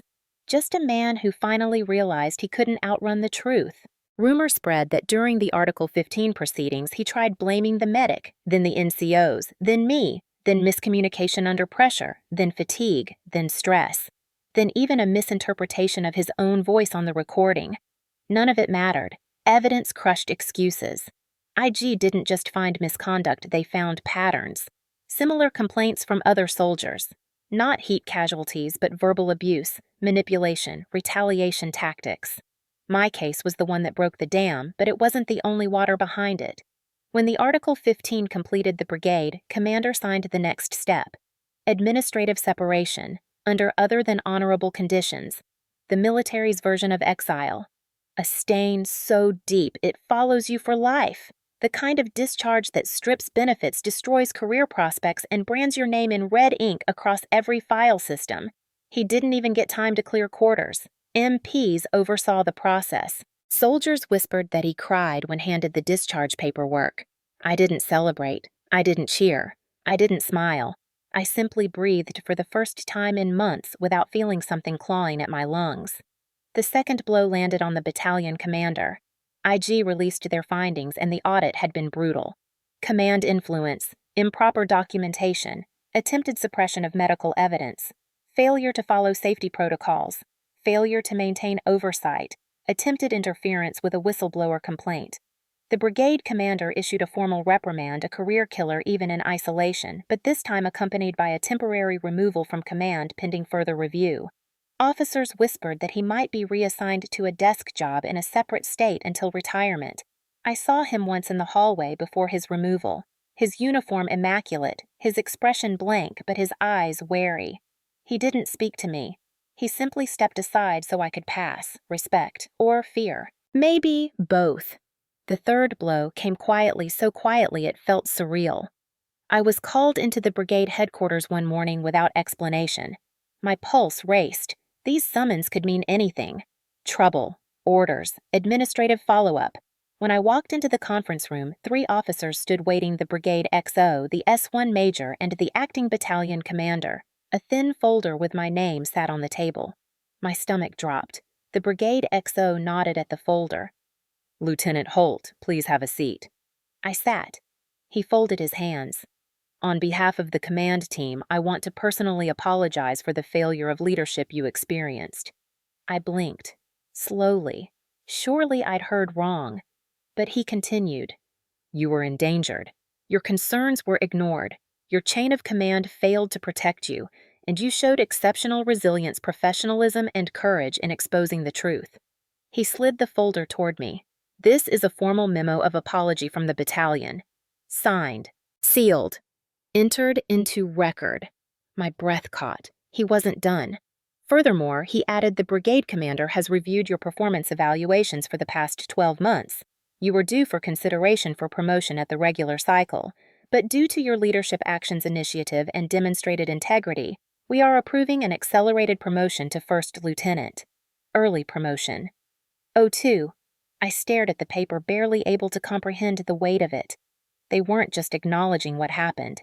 They were lifting me despite it, recognizing me for surviving it, for standing against a man higher ranked than I was, for refusing to break. My hands shook as I accepted the folder. "Thank you, sir." The XO gave a small nod. "No, thank you." The fourth blow, the one that mattered beyond just me, came 2 weeks later. Brigade published an updated training SOP. Heat protocols rewritten, mandatory rest intervals, automatic medic override authority, temperature thresholds lowered, communication tools integrated into every platoon's equipment layout, hydration tracking through issued smart devices, and in the appendix, standard operating procedure based on safety review following the Bravo Company incident. Again, no name. But everyone knew. Soldiers talked about it during PT. NCOs lectured about it at formation. Officers referenced it in after-action reports. A quietly spoken specialist from another battalion stopped me in the DFACI one morning and said, "Ma'am, my little brother has heat issues. What you did, it's going to keep kids like him safe." My throat tightened. That meant more than any memo, more than any apology. Because this wasn't just justice. It was change, real change. My father tried emailing me again. I blocked him again. My mother sent a letter. I didn't open it.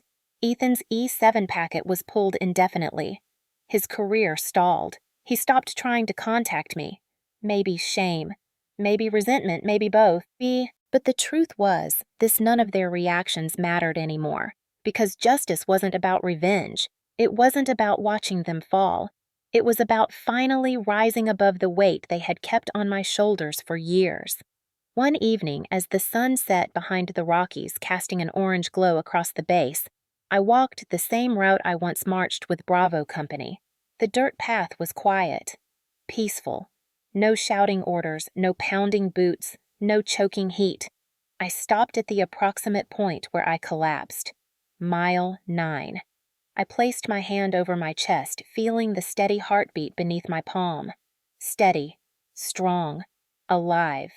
Justice had arrived not all at once, but in waves. It stripped the guilty. It lifted the silenced. It rewrote the rules. And somewhere deep inside me, a truth finally settled like dust falling into place. I survived the people who tried to break me. I survived the system that tried to bury me. I survived the family that tried to silence me. And now finally, I was becoming someone they could never touch again. Freedom didn't arrive as a dramatic moment. It didn't kick down a door or announce itself with a triumphant fanfare. It came quietly, like a long exhale I didn't realize I'd been holding for years. It began with a single choice, one I had avoided making my entire adult life. I cut ties with my family. There was no confrontation, no final speech, no emotional showdown. I simply stopped answering their calls, blocked their numbers, deleted their messages without listening, ignored their letters, declined their attempts to corner me on base. When my mother showed up outside my barracks building one Saturday morning, clutching a container of homemade cookies like she could fix decades of harm with sugar and forced nostalgia, I turned and walked the other way. She called after me, voice trembling, "Avery, please, your father is devastated." I didn't stop. I didn't look back. Because I finally understood that devastation only mattered to them when it threatened their reputation, not when it nearly cost me my life. The moment I cut the final thread connecting me to the Holt name, something strange happened. The silence that followed wasn't empty. It was peaceful. I had grown up believing family was something you protected at all costs. But sometimes the cost is too high. Sometimes family is the battlefield you have to escape before you can survive anything else. And stepping off that battlefield felt like stepping out of a burning building into clean, open air. The Army processed my reassignment orders 3 weeks later. Not a punishment, not a hiding, a new beginning. I was assigned to Fort Hood, now renamed Fort Cavazos, a base far from Colorado, far from the shadows of Bravo Company, far from the Holt legacy that had trapped me for so long. The day I packed my duffel and shipped out, Ruiz, Carter, and Grant came to see me off. Grant hugged me so hard I almost laughed. "Ma'am," she whispered, "you changed my whole view of leadership." Carter shook my hand with the quiet sincerity of someone who never wasted words. "You saved more lives than just your own," he said. Ruiz smirked in her usual hard-edged way. "Remember something, Holt strong officers don't rise because they're fearless. They rise because they act despite the fear." I boarded the plane carrying a new rank, a new posting, and for the first time in my life, a sense of future that didn't feel like a threat. Fort Hood was hotter, flatter, and infinitely busier than Fort Carson. The operational tempo was intense, but the clean slate felt like oxygen. No one here looked at me with pity or whispered my name like it was part of forbidden gossip.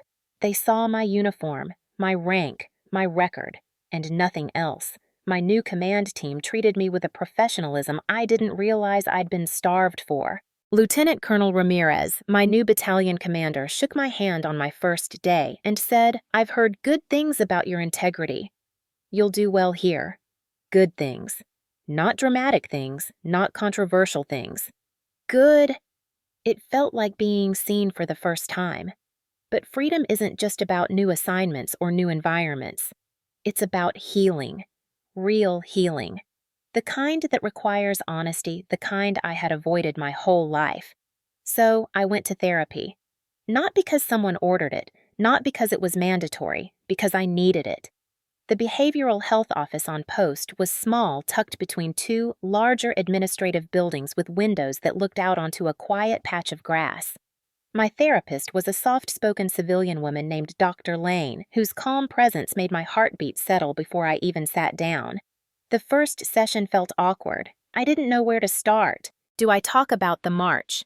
The heat stroke, the cover-up, the childhood pressure, the slap, the threats, the years of being told to stay silent, stay obedient, stay small. Instead, I said something simple. "My family doesn't feel like a family." She nodded gently. So who taught you that their approval defined your worth? The question cracked something inside me. Over the next weeks, I unraveled threads I didn't know were tangled memories of being compared to Ethan, pressured to perform, silenced when I questioned authority, praised only when I overperformed, punished when I fell short. Trauma doesn't always come from single moments. Often it's the repetition, the conditioning, the slow erosion of self. And as I spoke each truth aloud, I felt less burdened, less alone, more myself. I also talked about the march, the moment I collapsed, the terror of hearing Reddick tell soldiers to step over me, the betrayal of knowing some were too afraid to help, the guilt of surviving when I shouldn't have, the anger, the grief, the relief. Dr. Lane helped me understand something I'd never put into words. I didn't just survive heat stroke. I survived a system that failed me. I survived people who were supposed to protect me. I survived my own self-doubt, conditioned for years by a family that valued obedience above safety. Healing wasn't linear. Some nights I woke up sweating, reliving the moment my vision blurred at mile 7. Some mornings I caught myself flinching when a superior raised their voice. But little by little the cracks started closing, not because I ignored them, but because I finally saw them clearly. In the quiet moments of my new life, the early morning runs across the vast Texas sky, the late nights writing new SOPs with my new team, the soft hum of my ceiling fan while I read, strength returned in waves. Not loud waves, gentle ones. Waves that told me something simple and profound. I survived. I survived the mountain heat that nearly shut my body down. I survived a commanding officer who valued his pride more than my life. I survived a family who valued reputation more than their daughter. I survived their attempts to silence me. I survived their attempts to blame me. I survived their attempts to break me. And I didn't just survive them. I outgrew them. One evening after work, I stood outside my new duty station watching the sunset paint the sky in gold and pale orange. The warm wind brushed my face, not harsh, not burning, just steady. My new unit was laughing near the parking lot. A platoon was finishing up a late ruck. Somewhere in the distance, the bugle played retreat. For the first time in my life, the sound didn't make my chest tighten.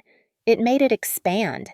I whispered to myself as the last light dipped below the horizon. I survived them all. And in that moment, it wasn't a declaration. It wasn't a battle cry.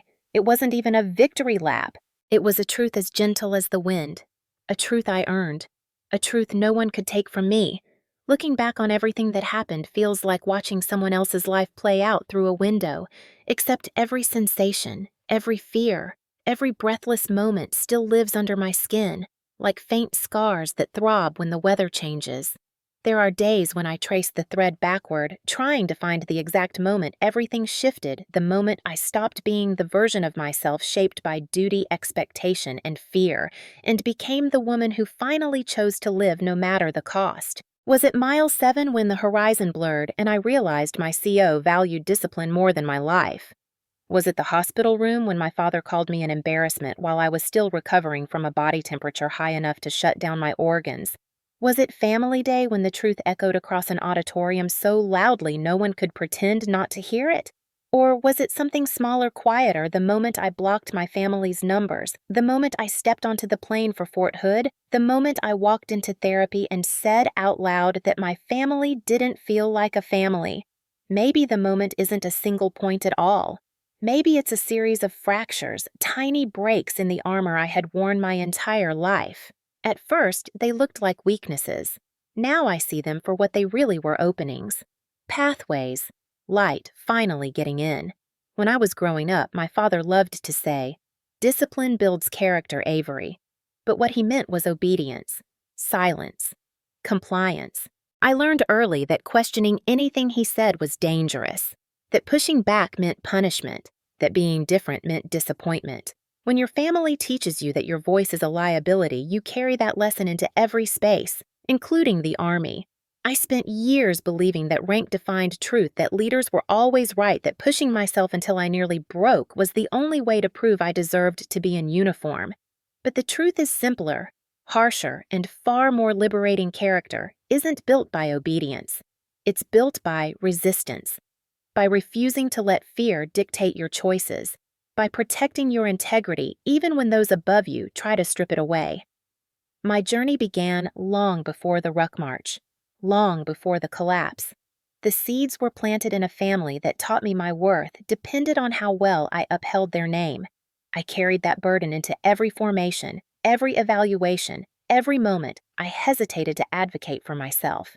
And then the march happened. Mile 9. The burning ground, the tremors, the sound of Reddick's voice telling soldiers to step over me. The realization I was alone in a circle of people too afraid to help. For a long time, that memory felt like the darkest moment in my life. But now I see it differently. That moment didn't break me. It woke me. It peeled away every illusion I still clung to.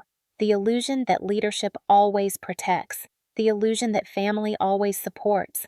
The illusion that loyalty is owed even when it is not returned.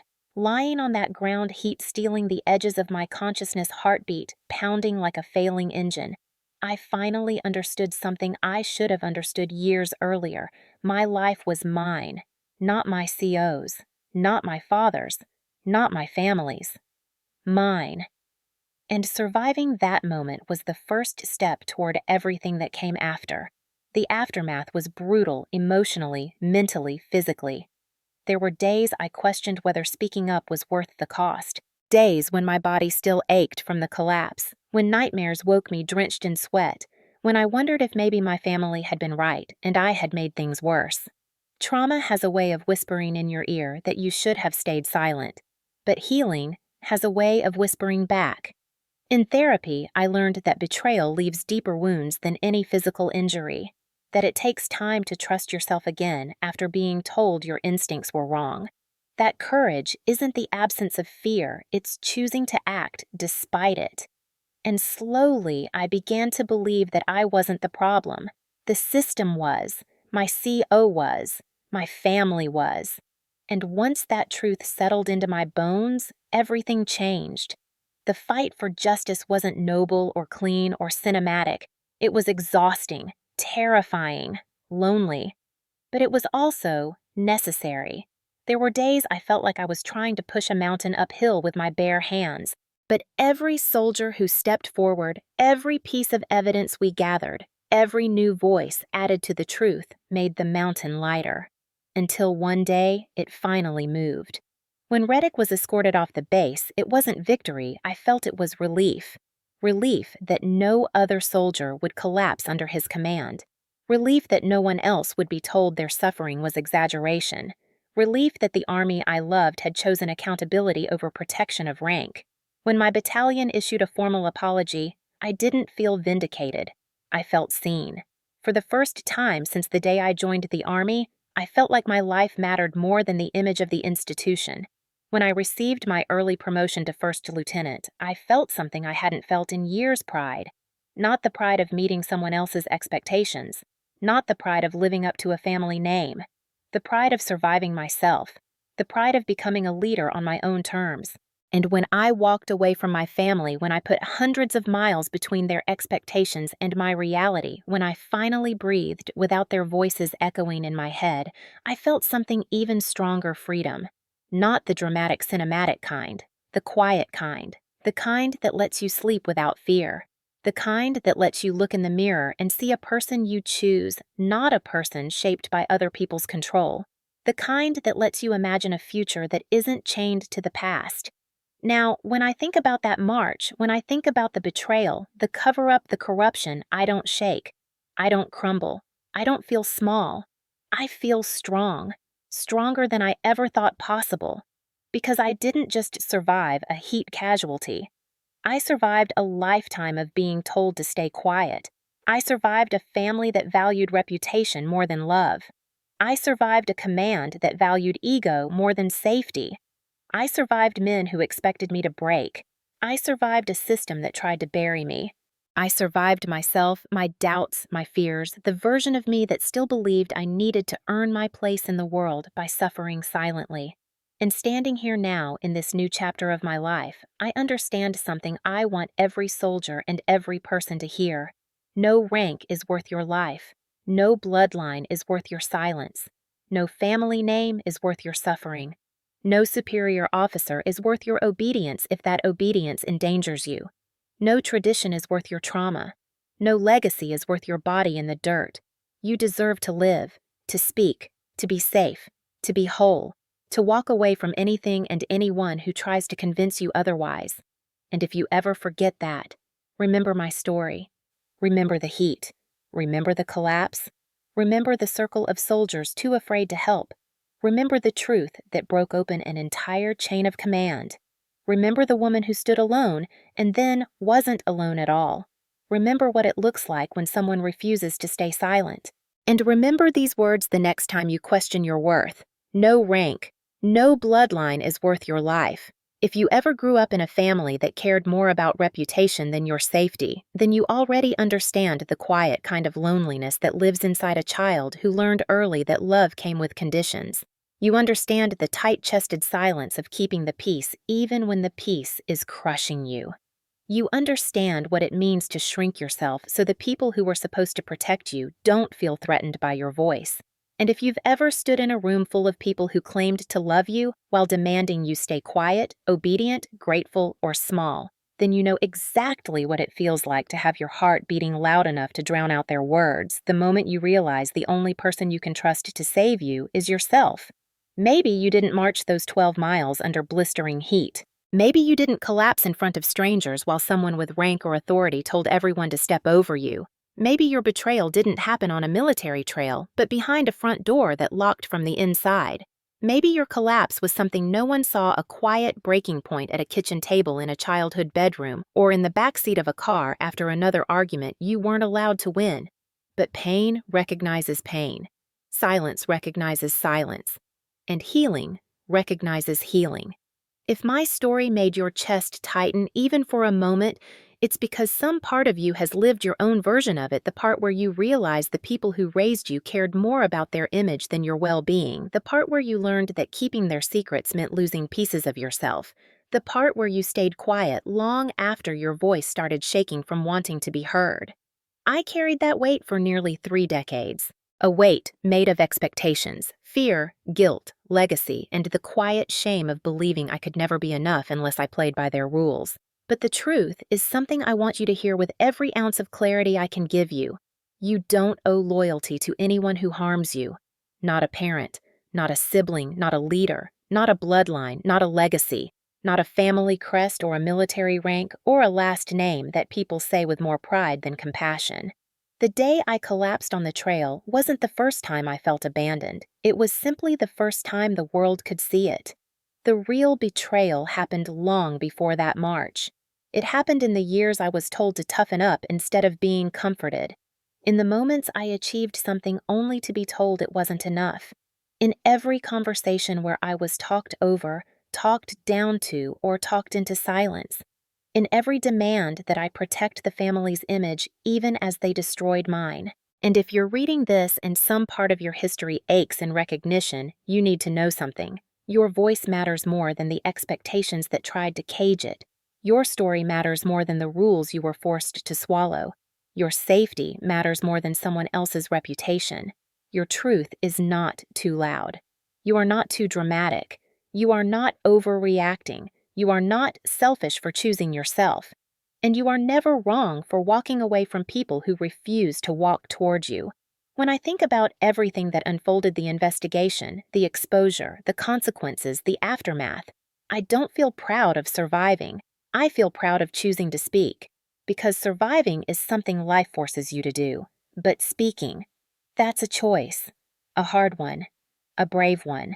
One I hope you give yourself permission to make. So, if you've ever felt trapped in a family dynamic where you were valued more as a symbol than as a human being, if you've ever been told to keep quiet for the sake of appearances, if you've ever had to choose between your dignity and your place at someone else's table, I want you to know I see you. And I want you to ask yourself a question that changed everything for me. If I don't protect myself, who will? Maybe today isn't the day you confront your past. Maybe today isn't the day you walk away. Maybe today isn't the day you expose the truth. But maybe today is the day you start believing that you deserve better, that you deserve safety, that you deserve peace, that you deserve a life where no one benefits from your silence. If my story taught me anything, it's this. You don't need a rank to reclaim your voice. You don't need permission to break a cycle. You don't need validation to walk away from people who refuse to see your worth. And you don't need anyone's approval to choose yourself. You are allowed to choose healing, even if they call it betrayal. You are allowed to choose peace, even if they call it disrespect. You are allowed to choose truth, even if they call it disloyal. You are allowed to choose yourself, even if they never taught you how. So let me say something to you as plainly and honestly as I can. If you ever grew up in a family that cared more about reputation than your safety, you're not alone. You are not the only one who learned to tiptoe around tempers, to swallow words, to hide bruises on the inside or the outside, to apologize for things you never did, to hold yourself to impossible standards set by people who broke their own rules every day. You are not the only one who stayed silent to survive. And you are not the only one learning now today, in this moment, to speak again. I want to hear your voice. I want to know where you're watching from. I want to know who you are beyond the expectations someone else forced onto you. And more than anything, I want to know this. What would you have done in my place? Not because your answer needs to match mine. Not because there's a right or wrong response.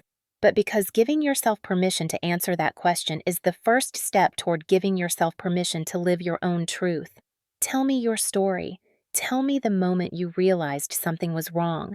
Tell me the moment you finally said enough. Tell me the moment you chose yourself, even if choosing yourself meant losing people who never protected you. Tell me where you're watching from and tell me what you would have done in my place. Because your voice deserves to be heard. Because your truth deserves light, because your story deserves space, and because somewhere someone just like you needs to know they're not alone either.